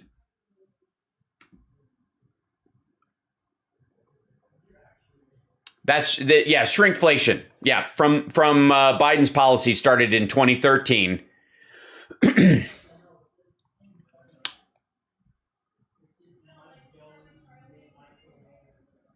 Chocolate maker Mars has reduced the size of its Mars and Snickers bar, but kept the price the same. This is 2013, by the way. This is when this came out. December 16th, 2030. December 16th, now, then. I mean, it's happening. It's not just chocolate makers. Many other food items and other items sold in supermarkets are gradually becoming smaller, but costing the same. Spokesperson from Mars says, as part of a global commitment to promote responsible consumption and signatory of the Responsible Deals Calorie Reduction Pledge, we made a commitment to ensure that all our single-serve chocolate products would contain no more than 250 calories per portion by the end of 2013. To meet our commitment, having taken product reformulation as far as we can now without compromising the great taste, we have reduced the portion size of Mars and Snickers to bring down the calorie content. But that's Biden's fault. It's got to be. Just the products you buy. Most people in this country still live indoors, and the cost of living indoors has risen. Sorry. Most people live indoors. I see. Dramatically. Rents in Southern California, for example, have tripled in a single year, as this recent Fox package reports. See, that's weird, because the last I heard from Fox last year and the year before, especially in 2019 before the pandemic, is that all people were leaving California. How do people stampede out of a state and still the rents go up? He'll play this. Inflation and migration. People from LA and Orange County moving to the Inland Empire in search of affordable housing are two reasons for the booming real estate market and the high rents in the Inland Empire. Some landlords, oh dear God, not a booming real estate market, more than tripled rent prices in the last year. An apartment that is in not great area of Redlands, it used to go for $800 a month. And we just noticed that it was up for $2,600 per month. Space hasn't changed. Right, because nobody wanted to live out there and you couldn't get into the city. And now people are like, oh, I don't have to live in the city to work, so I want a bigger place. And so they were paying what they're paying in the city for a place. They can now have, for 2 bedrooms, they can now have 3 or 4. It's like a 2-bedroom apartment with barely any livable space. $2,600 per month for a depressing little unit in a deeply crummy part of the state. That cost $800 a year ago. So that's what was going on in this. Which the people that live downtown don't need to live there anymore because they can telecommute. And Jerome Powell and Joe Biden were telling you that inflation was transitory. These people don't buy things, or are they just lying? Either way, everybody else knows exactly what's going on because it's impossible to ignore. Americans are seeing the side effects of inflation in their budgets. General Mills even announcing they're raising the prices of some of their cereals by up to 20%. The grand total of our 20%.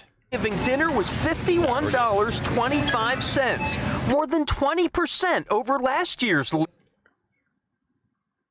20% up from last year when they did not do this. This motherfucker is having a gallon of milk. This is dinner. Dinner. That's what he just said. This segment talks about how we bought dinner for a family of 4 or something. That's a fucking turkey. That's a gallon of milk.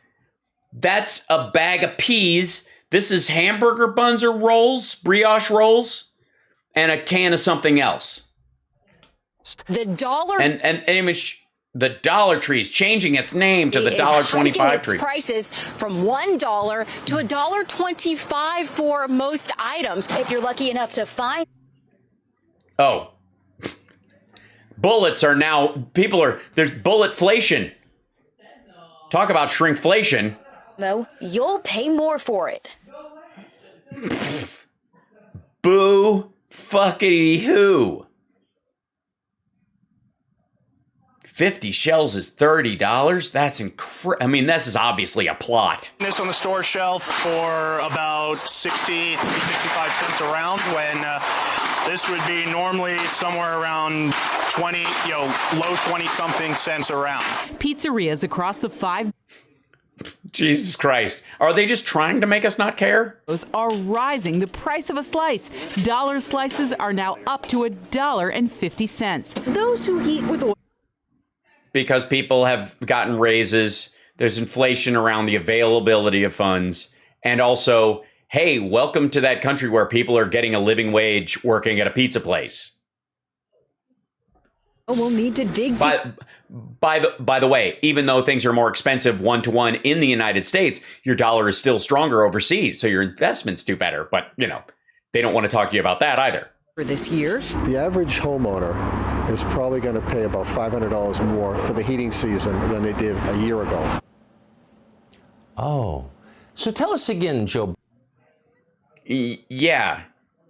Than they did a year ago? You mean when they were in multiple places?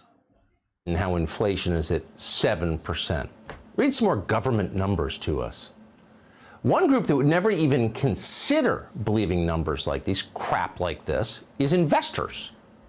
They're not looking at the consumer price index. They do this for a living, and they know exactly what dangerous inflation looks like. And that's why they're buying hard assets. You see it everywhere. The median sales price of an existing single-family home in Austin, Texas, increased 33.5% in a single year. Now why? But yes, because nobody lived there and then a bunch of people moved in. By the way, all those Californians who were seeking cheaper rent, they're driving the price up because Austin, Texas is a long version of moving to the Inland Empire. Same people, same amount of money, want bigger space. Now, those are the non-renters who are buying a house. A lot of the houses, by the way, that person, the rental property we're seeing in the Inland Empire is while people are waiting for their house to be built. Huge amounts of development there. Austin's the same idea. National Association of Realtors, November, skyrocketing home prices compared to other places. Okay, so Austin, we have to do this for everything. Round Rock, Texas, home prices. Whoops, I can type.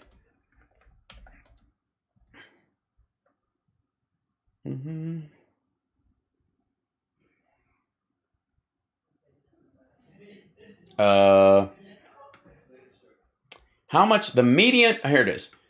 The median price of a home in Austin, Texas, is $465,000. This is 2021 August.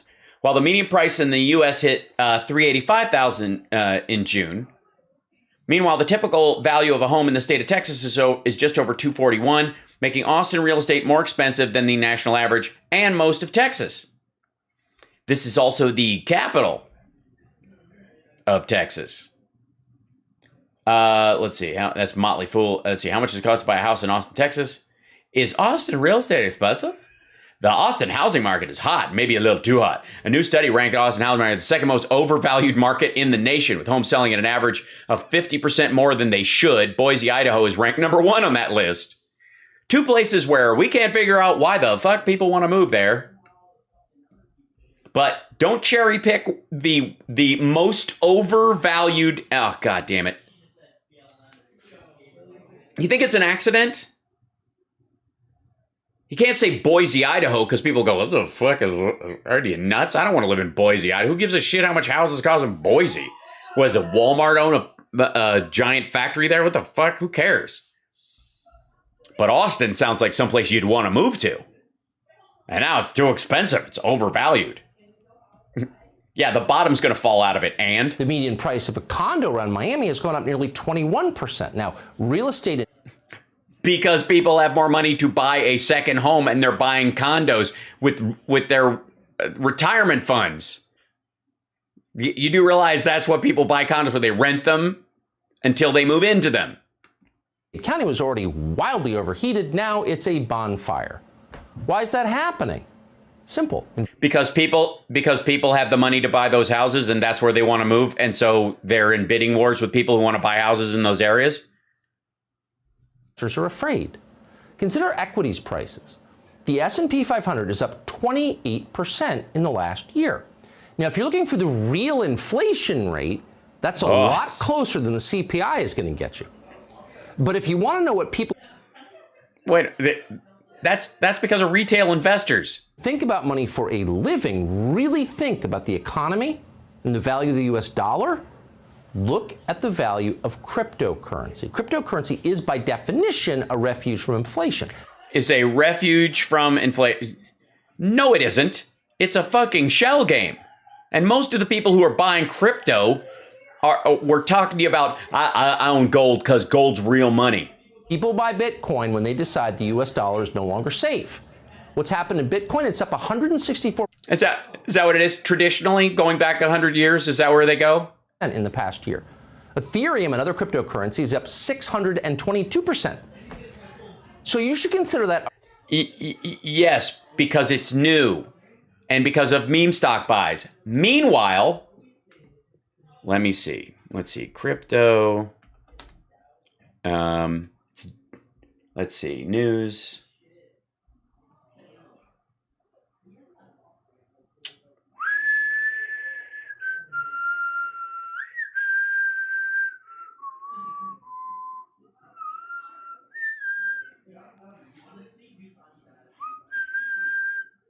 There's altcoins. There we go. Altcoins underperform as Bitcoin dips below 48K. That's not what it looks like. Hold on. Give me wait a goddamn second. What is this? What's happening? This is the Bitcoin 24-hour price chart. What? Let's see. Crypto fund inflows slow. Weekly crypto asset flows in U.S. When is this? There you go. 2020 to 2021 in the weeks going on. So this is all during 2020 back here. This is a giant spike whenever the fuck that is. Bitcoin, Ethereum's down. Year to date, it's up 1,525. But it's down right now at 17%. Binance, okay. Total 87.8, 65,000 in units. Alt Bitcoin roundup. Sushi jumps. These are meme stocks. These are people like retail. These are kids with Robinhood and Bit wallets buying shit. Referendum on the strength of our economic system. By the way, what's anybody want to tell me what Ethereum is actually worth? What's its actual worth? Like if you were standing next to someone and you were trying to buy something and they had cash and you said, I have Ethereum with anything purchasable, not just select things, but anything you wanted to buy, you had cash or you had Ethereum, which one do you think would have more value? As judged by the people who know the system best, because that's exactly what it is. So these are major changes to the U.S. economy, and they're... Financial journalists are ignoring inflation. Very ominous. For financial journalists, there is no bigger story right now than this, what we just said. And yet, amazingly, these shameless hacks are studiously ignoring it. Here's CNBC's eternal financial genius telling us that, in fact, under Joe Biden, we're now entering a new economic golden age. Watch. To me, we have the strongest economy perhaps I have ever seen. See that number this morning? Yes, 4.6% unemployment. With that many more people in the country, since the best number since 1969, Jim, deflation and concern. 2022.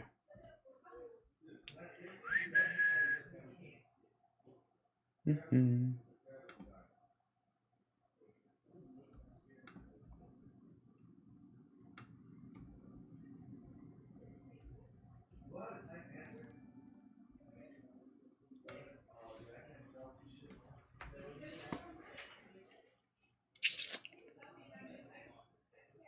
What was I saying about a month and a half ago? What was I bringing up? There is a general feeling that because supply chains and backups and bottlenecks are the reason behind a lot of the inflation we're feeling, is that once people go, there's a lot of money to be made, they start producing more stuff, that's going to be deflationary on most of the items you're talking about. Some items you won't be able to change because there's only so much of it.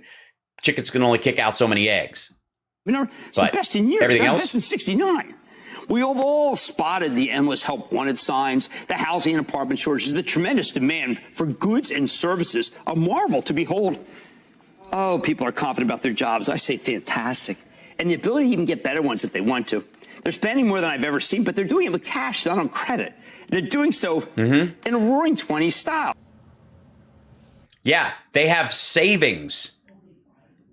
People have savings now. Imagine believing that. That was Jim Cramer of CNBC. So we see that tape. How should we feel about Jim Cramer's assessment? You don't have to believe what he said. He just quoted numbers.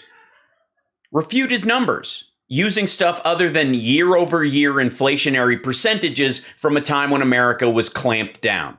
Of our economy. Well, it may be a little bit early to apply for a foreign passport, but it's not a good sign, not at all. It was Jim Cramer, you'll remember, who told you to buy Bear Stearns a few days before it disappeared completely.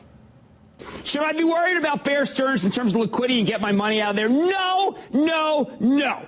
Bear Stearns is fine. Do not take your money out. This is real. If there's one takeaway other than the plus 400 somebody, Bear Stearns is not in trouble. I mean, if anything, they're more likely to be taken over. Don't move your money from Bear. That's just being silly.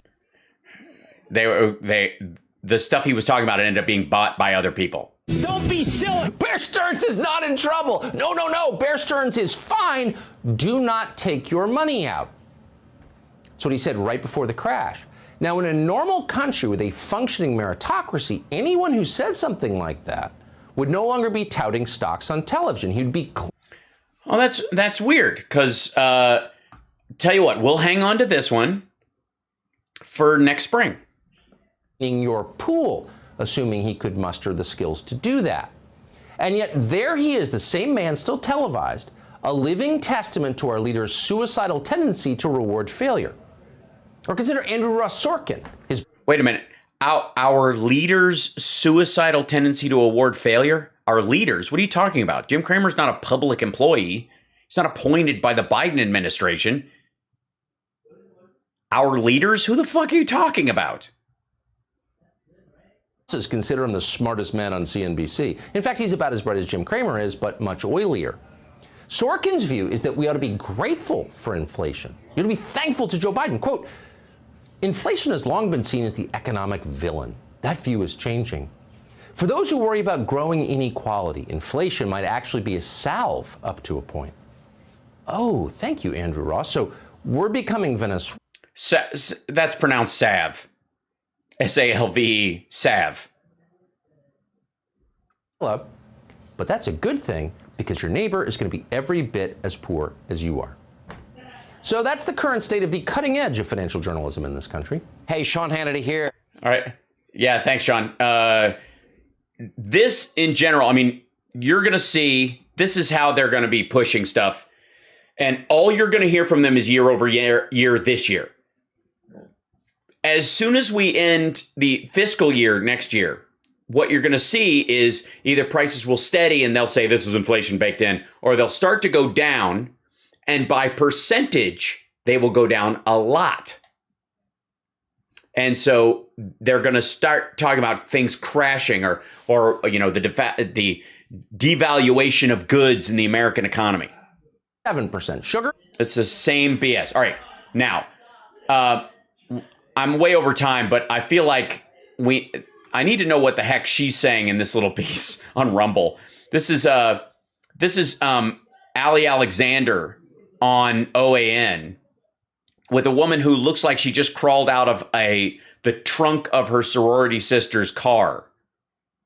Guys, I'm totally gonna throw up. During his January 6th committee deposition, he presented information that will exonerate Trump from any culpability in the Capitol breach. Here's One America's John Hines. Are you being targeted because you're a conservative and a conservative activist, and you have been associating with other conservative members of Congress? Do you feel maybe that's why you're being targeted? I mean, a candy man, a candy man, a candy man. A candy man, a candy man. I mean, come on. He's messing with us, right? Who can take subpoenas? Targeted because I held Trump's largest rally. I'm being targeted because there's not a better organizer in the Republican Party, the conservative movement, who's pro-Trump. I mean, I have a lot of colleagues. How many events have you organized since January 6th? By the way, look at the dude next to him. Watch when he says that I'm the best organizer in January. Watch this dude. Watch this. How many events have you organized since January 6th? Since January 6th? Yes. None. This Well, I guess that makes you the best. I mean, the best organizer is that person. I don't have time for the rest of this either. We're going to run out of time. Let's go to see Diamond and Silk, can we? Silk, Chit Chat Live. Standing with the silent majority as conservative women, Diamond and Silk voice their opinions about media bias, the war on liberty and freedom, and all right, the opening, and we get this. Share Lindell TV because sharing is caring. So you see what I'm talking about, girl? Yes, you see what I'm talking about? Sharing is caring, and this is how. You'll get it out. Just keep trying. By the way, the Trump One shirts are hysterical. They're not. They're sitting around. You got a lot of extra leftover merch, do you? It happens to the best of us, you know. Some shirts just stop selling for God knows some reason. I don't know. Maybe it's because it's been over a year. We get the word out. Yeah. Also, whoever is putting them little stickers on the gas pump with Biden that says, "I did that." I love that. Keep doing it. Yeah. If you got to go in the. That's right. Yes. Yes, please keep doing that. So when the price comes down again, because it normalizes, you'll have to scrape them off. Grocery stores and stick them on. Everything that's out. And the reason why I'm okay with it, because people need to. Because it's vandalism. Because the right supports vandalism. I mean, it's a slippery slope from that to just burning a Target to the ground, isn't it? I mean, just vandalize things, put stickers on stuff. It's what you do, you know. Yeah, that's why you're okay with it. Always know who's running this country into the ground. Into the ground. Never let them forget. That's right. Biden support. But by the way, nice Christmas tree. We all noticed. And smart of you to put it safe indoors where people won't set it on fire. It's from the Fox collection, I presume. Smaller one, probably not $500,000, but you know, probably 20% over whatever you paid for it last year and 50% down from the year before that, but which evens out. But so the country's being run into the ground. Let me get this straight. Being run into the ground. Into the ground. It's a hellhole, according to Jeanine Pirro. This is the worst it's ever been. Terrible economy. Just ask Jim Cramer. But you still had time to decorate your tree. It's I always. It wasn't until about season 7 on The Walking Dead when they started to try and celebrate birthdays again. When they sitting there pumping their gas and something that would cost you $20 or $22 have now gone up to close to $70, they need to see who did that. Who did that? Who did that? Yeah. Don't try to blame none of this mess, none of this foolishness on President Donald J. Trump. This is Jim Crow Joe Biden, and it's his doing. That's right. To destroy America. It is. Okay. That's right. He's destroying America. Do you realize how much more money they had to pay their Uber to allow them to strap that tree fully dressed to the top of their? I mean, the pre-dressed Christmas trees, they don't come cheap. All right. Also, if you have any questions tonight, please make sure you email them. I have several, and you never read mine. To diamondandsilk@gmail.com. That's diamondandsilk@gmail.com. And don't forget, we need your We need your help over here. And here is how you can help us. By going to mypillow.com, use promo. No. I'm not doing ads. If you guys want to talk about your shit, knock yourself out. But a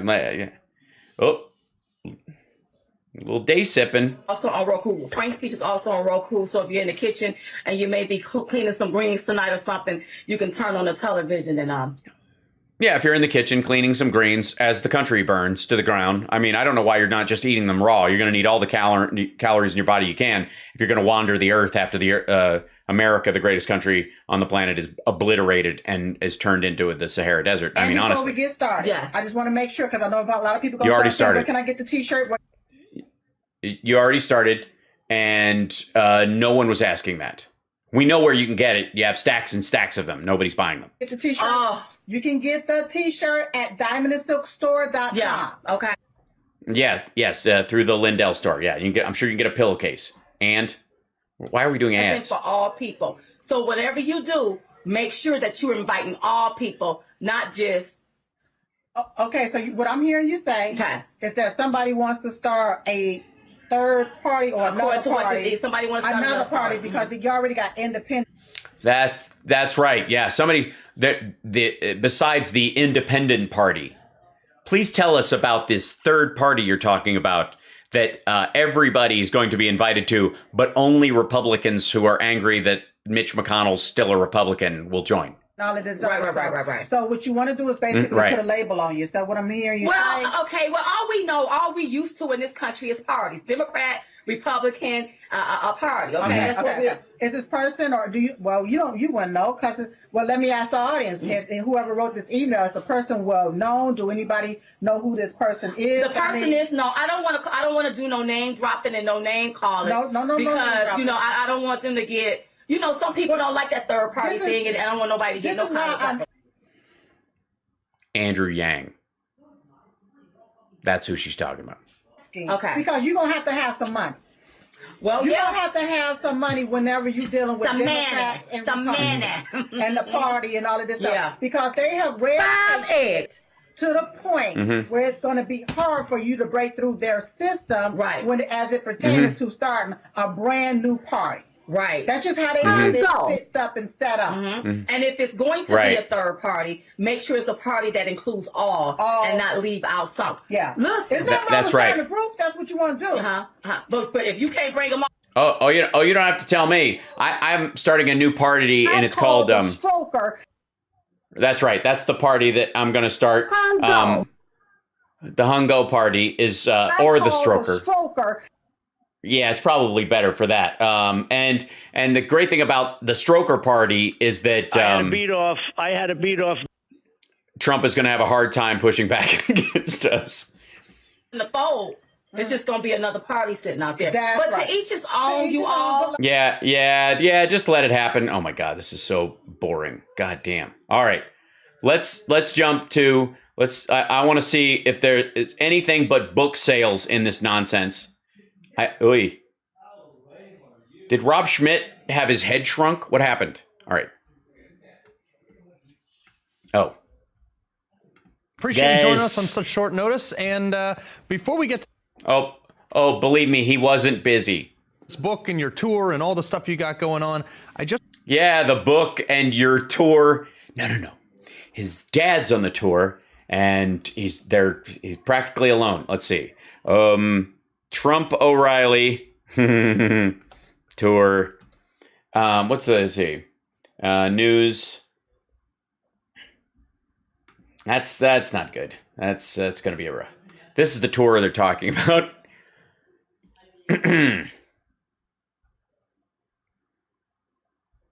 That's oh shit. Because we looked at some of these before. And these were all sold out. You couldn't get any more tickets in these areas and over here, but they're empty. Is this just like RNC or the Trump org buying up seats with the illusion that the ticket sales are good and they were just going to hand them out and people didn't come? Look at this. Look at these giant rows of not bought. Oof. Now this might be early. People might be entering. I'll cut them some slack on this particular picture.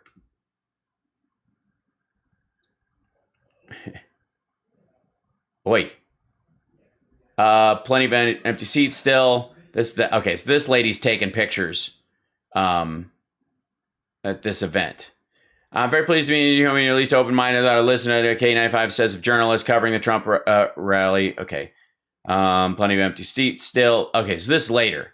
This should give you an idea. I don't have an estimate. Each person paid $138 or more. Some people paid thousands for VIP access. That's the front area down here. This area costs $2,000, and you get to have a meet and greet with Trump to do it. Basically, these folks are throwing their stimmy at Trump. Yeah. Great. Tell us about your tour. Oh, and the book, too. So 45books.com. Surely they've got more books there. Let's see. Order now.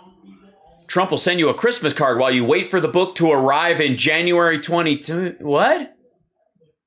Shop. No thanks. Never before seen photos. Get your copy. Orders will ship January 2022. All books ordered after December 2nd will arrive January 2022, and they'll be on fire. Look at that. They're going to be burning the books, and that's just very exciting. So tell us about the book and the tour. Are you going better so off well than you were a year ago? I don't think anyone is better off than they were a year ago, Carl. Well, I mean, you guys had it was after the election, so, but your dad was still president. I mean, this was in the pardoning window. That doesn't just include American citizens. I think that includes freedom-loving people around the world who are watching. Yeah, especially Ukrainians. But we should leave Trump. We should leave Russia alone, I suppose. Dictatorial regimes like China and Russia encroach on what used to be our allies. I guess on paper they're still our allies, but I imagine if you're in Ukraine, if you're in Taiwan, you're probably less than thrilled with the prospect of America as an ally and a defender these days. Right. You know, since I got you. Yeah. While you may bring that up, explain what the fuck you're talking about on the Ukraine issue right now. So the Russians haven't invaded Ukraine since the last time Joe Biden was in D.C. But my issue with this is the global stability kind of hinges on this a little bit. You can say it's about natural gas. You can say it's about global politics. However, if they cross that border, we've made a commitment to not only push economic things, but we've also said don't do it. Do we have a military response? Do you believe that this guy, Sleepy Joe, is going to do anything about it? This not a leading question at all. By the way, for the record, let's see.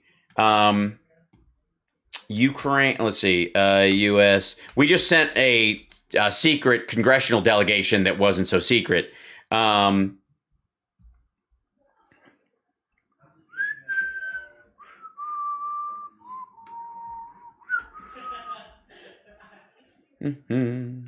Each day there's been more and more convergence between U.S. and European allies about the costs of what would be inflicted on Russia if they invade Ukraine. A senior State Department official said in a briefing with reporters after Secretary of State Tony Blinken met with the G7 allies. I think we're having more and more convergence every day.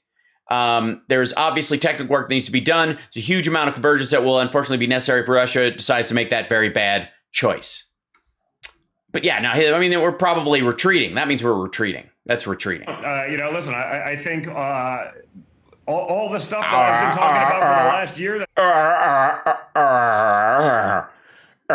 All the stuff I've been talking about since I haven't read a newspaper. All those chips are going to get cashed in as it relates to the corruption, whether it's Hunter or other things, or the brother or the sister or who the hell knows. It never ends. Well, you're supposed to know because you're the one making the accusation. Why do I have to keep track? America has no resolve right now. Our enemies know it. They see it, and they're going to take advantage of that. Yeah. Sorry, America has no resolve? Then why do we have ships going through the Formosa Strait between China and Taiwan right now in rotation with the Japanese and the Australians that we've all brought together in this? Why? No reason? That. No? It's a lot harder to get it back than never giving it up in the first place, Carl. So, that is really, it's truly troubling. And again, it should be for all of our allies. Then we're going to spend more of our American. Okay, so by the way, when he does his normal videos, he usually keeps his notes on one side. For whatever reason, he has notes on this side and on this side. So he made some what do you think, a yellow legal pad right here? Where's his eyes going right here? Unless they're sending him notes, that might be a case. I mean, Newsmax might be going, say this. Taxpayer dollars to boost up Europe to defend them against the Russians that we're enabling to get rich with pipelines in Ukraine and without pushback on their invasion. I mean, right. If we're not pushing back on. Well, we are pushing back and bottlenecking them through the Nord Stream, which isn't working, by the way, and we're sanctioning currently. Bottlenecking it through there is way better, again, than sinking ships. Russia invading Ukraine. Why would we push back on China invading Taiwan? Right. Because we are. It doesn't really add up. And are we really going to get in those fights? And do we have someone that has the resolve, the presence? The guy can't walk up a flight of stairs. When our enemies look at him, they're not afraid. They laugh.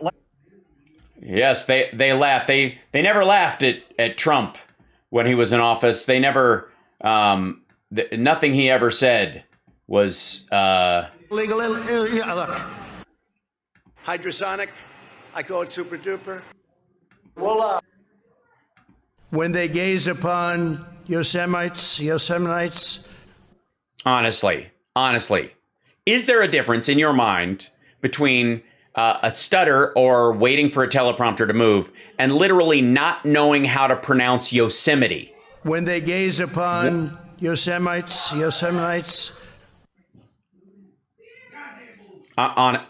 Really, in a speech about Yosemite, and on a speech about wildfires and forestry and whatever the natural resources. Yosemite.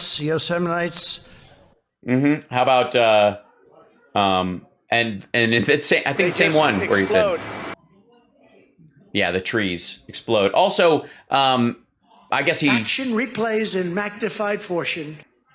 Why in any way would a world leader laugh? Action replays in magnified fortune. De-engineering. Right. Okay. I do, unfortunately, and it's a really sad thing. It really is sad. Now, one of the things too. Yeah, it's really sad. America's dead, basically. I mean, honestly, what is America without Donald Trump? America sucks. If if anybody else but Donald Trump runs the place, I mean, honestly, America just is. It's either Trumpistan or it doesn't exist at all. If you left it up to the mainstream media, they would make your dad out to be this horrible, no good, bad orange man that is terrible and destroyed our country. However, he didn't. He made a lot of things a lot better for a lot of people. Yeah, I mean, look at all the openings in the job market caused by over 700,000 dead people. Imagine how terrible the whole COVID thing would have been if he actually reported the real numbers while he was president of how many people were dying. Gosh, I mean, he's purging the country of his own supporters right now. I don't know why Newsmax thinks that's good news, but they seem to. Even the people that hate him. Now, you have this new book out, or the Team Trump has this new book out. Yeah, nobody. Yes, tell us about the book you desperately need to sell, or you won't be able to make the payments on Mar-a-Lago. About the journey and what happened. Tell us a little bit about that. Well, tell us about that. It was so good. I was talking to my dad, and he started making notes on shit, and I was like, talking about sort of the state of the country that we see right now. I was looking back and be like, man, it was be really nice. The world's going to shit. It literally is. They're destroying the country. You know what we need is a book of pictures. Don't write a policy paper. Don't spend your time actually drafting a bill and getting it to Mitch McConnell. Here's a good idea. Maybe instead of doing a picture book or a pop-up book, I guess, if you had an engineer that you could hire, maybe some old contractors who do engineering that will still work with you. I doubt it. You could finish your healthcare plan. That'd be progress. Send that to McConnell. I mean, you're not in office anymore and you can't do shit about it, but at least you could go, I'm doing my part. The media talked about all the accomplishments that we had. I mean, you spent 5 years on Russia, but not on energy independence, not on pushing back on North Korea, not on pushing back on China and Russia and everything. And you didn't push back on North Korea. He glad-handed the dude and recognized him on the world stage, and they continued to build nuclear weapons and the propulsion systems that would make them capable of reaching the United States, all during the time that Trump was buying the reach around he was getting. What was he pushing back on with China? All last year, he was telling us how Xi's handling everything professionally. He's awesome. This is great. He's doing a terrific job. They're going to handle it. It's well handled. It's not a problem, because he wanted his trade deal signed. And then he signed his trade deal, and they only honored a third of it. And that third that they honored was a purchase of food during a time when Americans were in food lines. I was going through some of the pictures from the White House years with my father, and he started telling me these stories, and I'm an insider, right? I thought I knew it all. And yes, which thumb are you? Oh my God, this is incredible. Like, we should put this out. And so what we did was we worked on going through literally tens of thousands of pictures from the White House, each trying to tell a story, put it together in an awesome coffee table book. I've done some book stuff in the... Yeah, it folds out and it's got legs attached to it. You can actually use it as a coffee table. when you're done reading the 75 words in the whole book. A few years. And so we did this just on our own so that America could get a taste of what could be. Right. And probably, perhaps what could be again. We did. Probably, perhaps. It's not happening. Ourselves. It was an awesome project to work on. My father started actually handwriting some notes on some of the pictures. He's like, yeah, maybe think about this for the book. I was like, no. We're just going with that handwritten note because it's his person. Yeah, try to write it again because your handwriting is illegible and it's weird. But we'll type up some of it. But it's sort of awesome. So for those who are looking for a cool kind of Christmas gift for the MAGA person in their lives, you can go to 45books.com. Just 45 books. These are billionaires, and they are. I mean, folks, this is the hard sell. I know. Look. I know I'm too easily embarrassed about things to solicit super chats and that stuff as much as I should as someone who is technically doing this for a living now, since, live shows haven't fully opened up again. Certainly production isn't where it used to be, and it'll be a little while before it is. And I should probably be a little more, sales oriented about it. But I find it, in my own way, it feels belabored and a little like hat in hand to do it. I just figure people will recognize the value I have in their life, that it's a unique thing that I'm giving here, and that if they feel like supporting it, they will. These assholes are on television every goddamn day trying to hawk this stupid fucking book. Seriously, they are broke. Check it out there. We had a lot of fun doing it. And for me, honestly, I learned a lot that I didn't actually know. This is the most I've talked to my father since I went to a program. About the stories behind the pictures. And I'm kidding. He's never gone into a program. A picture can tell 1,000 words. So we figured this is the way to do that. And maybe the rest of America who's... A picture... What? Come on, man. 1,000 words. So we figured this is the stories behind the pictures. And as you know, a picture can tell 1,000 words. So we figured this is the way to do that. And maybe the rest of a picture can tell 1,000 words, and this is a way to do that. Maybe, just maybe, you and your dad and your entire family have an incredible difficulty stringing words together in cogent arguments and insightful descriptions of things, because you're relying a lot on a picture book. And maybe it's because you think he loves the uneducated, so maybe it's just because everybody he's like, we gotta sell something to these illiterate assholes who'll still support us. People who read aren't buying the book. They're buying, Michael Wolff's book. America, who's sort of waking up and realizing what they had, watching the asinine... Yeah, we're all in that, like, missing our ex version of things. These of the radical left today, may wake up and show up next time around too. Well, it's interesting that all these presidents get out of. Excuse me. Did you not see Diamond and Silk? They did show up. It was stolen, don't you? If it wasn't, so it wasn't stolen. That's progress. He's making progress. It wasn't stolen. The election wasn't stolen, guys. These assholes just stayed in bed and didn't vote. It's your fault, maggots. Barack Obama, he was known for the me, I. Your dad titles the book Our Journey Together. Yes. Did he title it that, or was that your idea? Our Journey Together. Because Trump never said me, I. It's a unity thing. It's about everything. Yeah. His presidency, he always credits it. This is why I love the guy. It's about us. It's about what we are doing. It's never about him. I mean, look, he's the guy in the spotlight. What? Hold on. Shit. Trump takes credit for...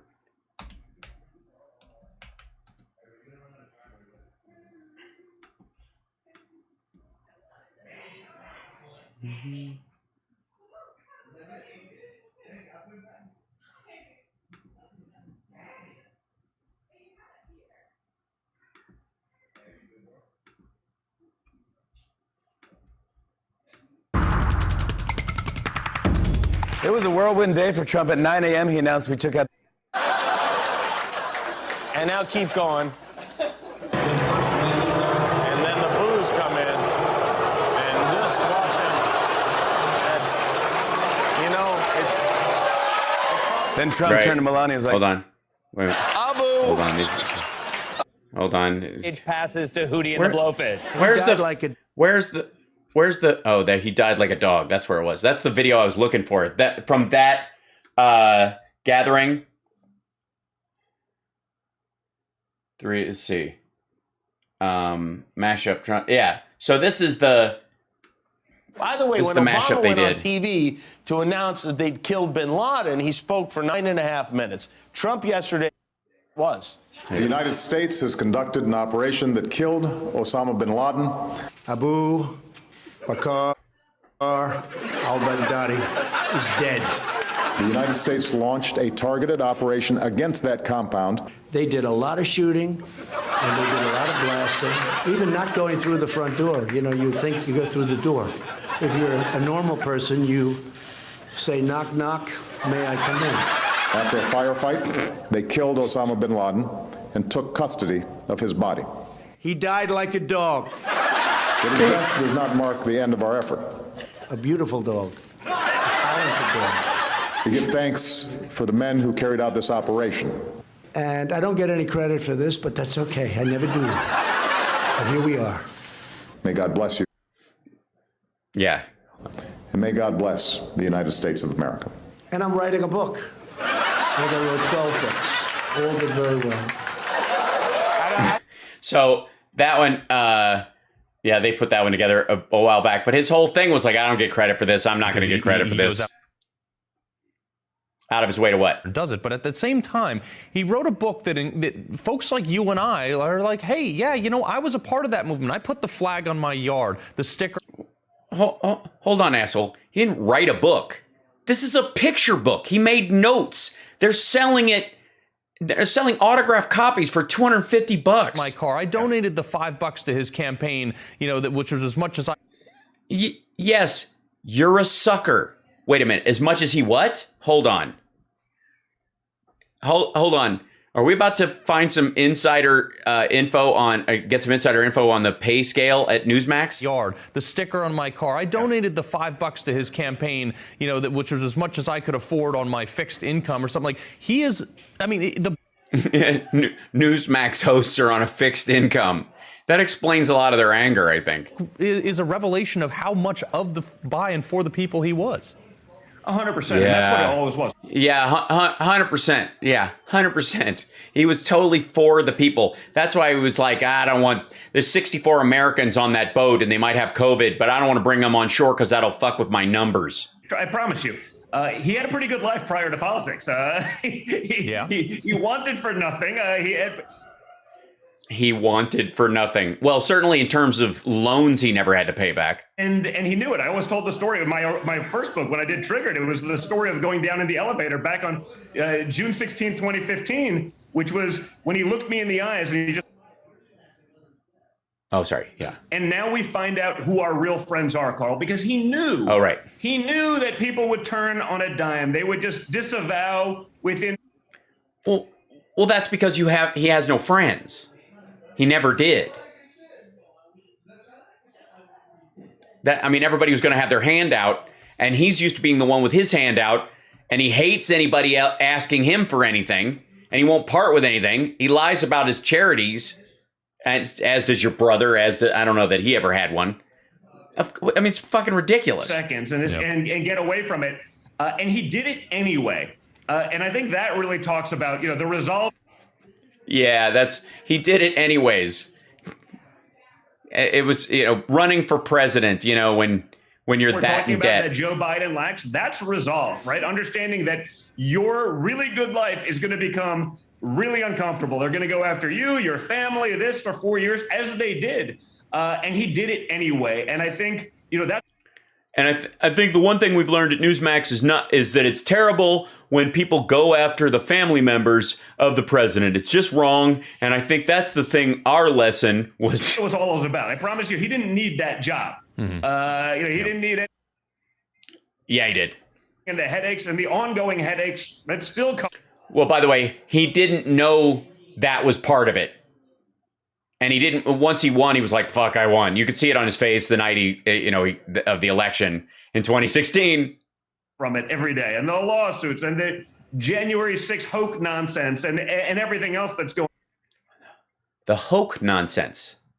The January 6th hoax nonsense. Yeah, and the lawsuits and the January 6th hoax nonsense and everything else.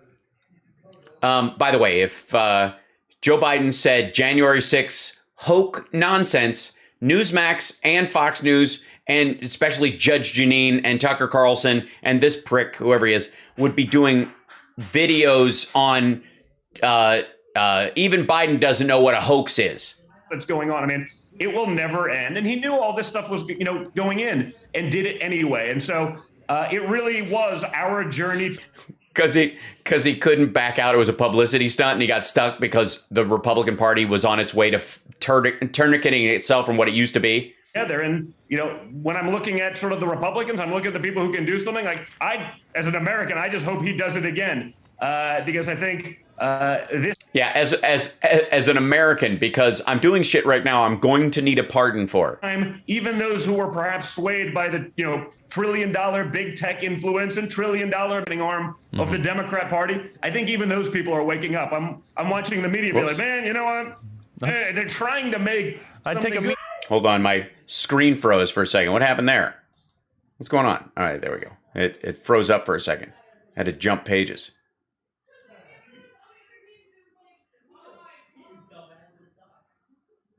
That's weird. I've been hacked. It's just terrible. There we go. That's froze again. What's going on? Maybe this one? Maybe it's the. I think something broken. I don't know what's going on, but I'm fixing it. I'm going to try to flip a switch right here. Will this do it better? That's better. That make it better. I had to fix something. Go ahead. American, Carl. I know this sounds crazy, but he is an American. I know he doesn't look like it. He looks like a character from Die Hard, but he's American.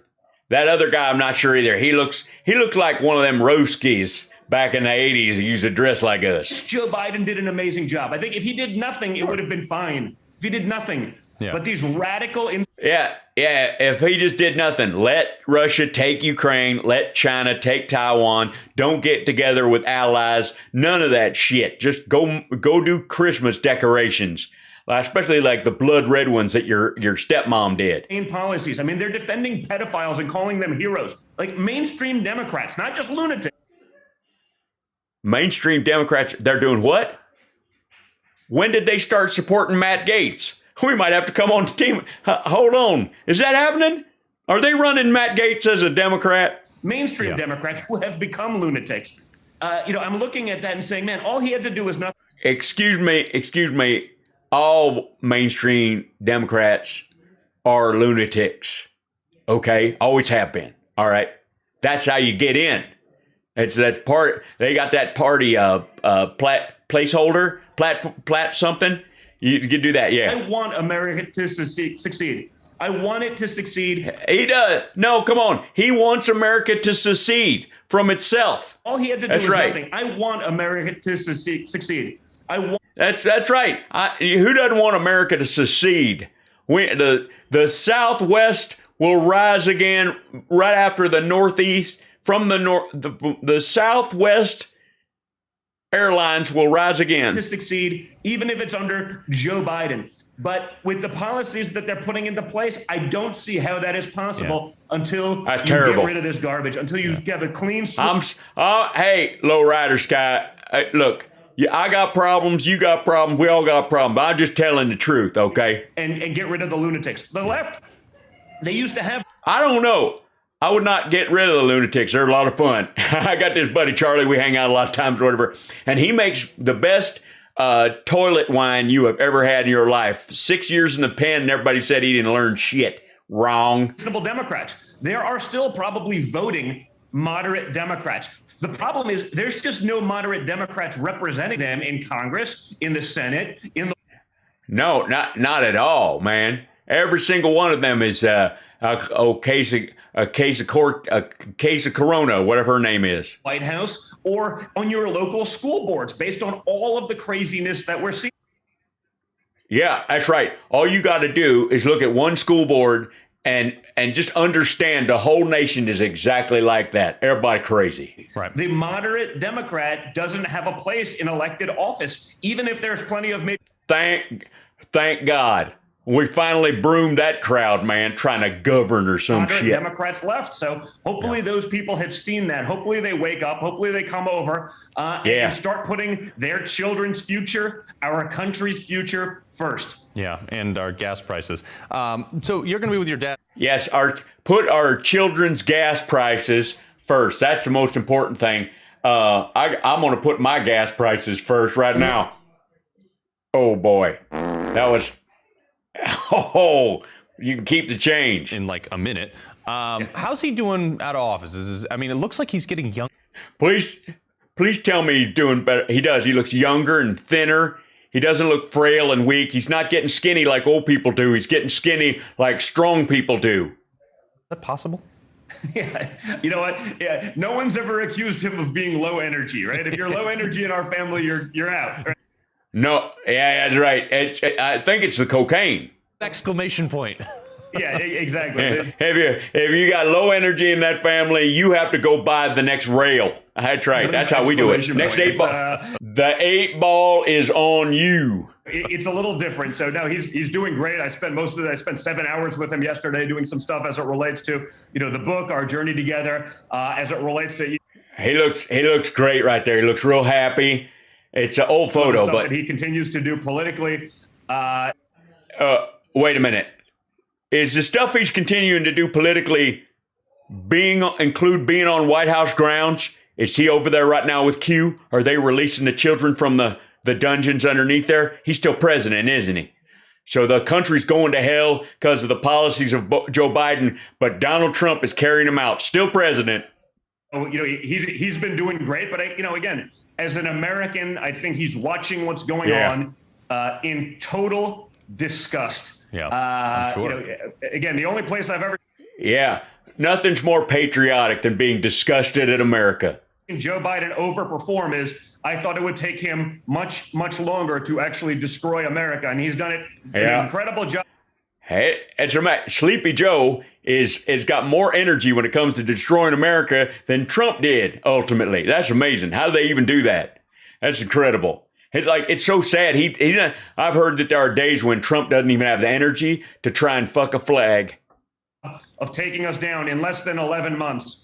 Our enemies are watching, our allies are watching, and they're scared. Yeah. And it's a sad place to be. Right? Both. Wait a minute. Both are scared. Which one's laughing? I always lose track. Yeah. My only hope is that if and when he does declare in 2022, our enemies look at us and say, "Oh, better straighten right back up." Done. That's what they're gonna do. That's exactly what's gonna happen. As soon as he gets in office again, they're gonna be like, "Oh, everybody, go. We better straighten up." No more of this sane fiscal policy or trying to deal with real emergencies anymore. None of that nonsense. What everybody sit up and fly right like you did in one of them cushy chairs on Epstein's plane. Oh crap! Here we go. Here we come again. I think that's what it takes. Yeah, that's here they come again, and I think it's understandable that he had to come again in those circumstances. I had to beat off. Oh my God! There he is. Don Jr., we appreciate you joining us. Grab the book. It's fantastic. I'm going to pick up a couple copies for folks, especially my liberal in-laws. It'll be great. Buy that book for your liberal in-laws. Maybe they can read the words to you. That's what I do. I got a copy of the book, and I gave it to this liberal I know in town. Because all I could do was look at the pictures. And now they tell me what the words say. I was like, he's a poet. It's a beautiful thing. Thanks, Carl. Have a good one. It's so good. It's so good. All right, I gotta get out of here, folks. I gotta make it. I gotta be on the road. I can't be hanging around all night long. I got calls to make. Hold on one second. Hello. Yeah. I'm sorry. Yeah, I'm gonna be late to work. Yeah. No. I was working this new job I got. Yeah, no, I'm working on this online show. This guy puts me on there, and it's a good time. It's a lot of fun. It's not bad, you know. Yeah, I gotta beg for a super chat, stuff like that. But it beats the shit out of this job. Don't tell him that. Don't say I said that. Don't tell him I'm doing that either. Just tell him something. Tell him I'm drunk. Yeah, just tell him I'm not in yet because I'm drunk. But I will be there drunk soon. Okay. All right. That's fantastic. All right. Well, I'll see you guys later. You take care of yourselves, folks. Hal had to leave early. He had to go, get a booster shot of the vaccine so that the government can track him with a satellite or something. And I'll see you next week when, remember, there is no I in ivermectin. No. Shit.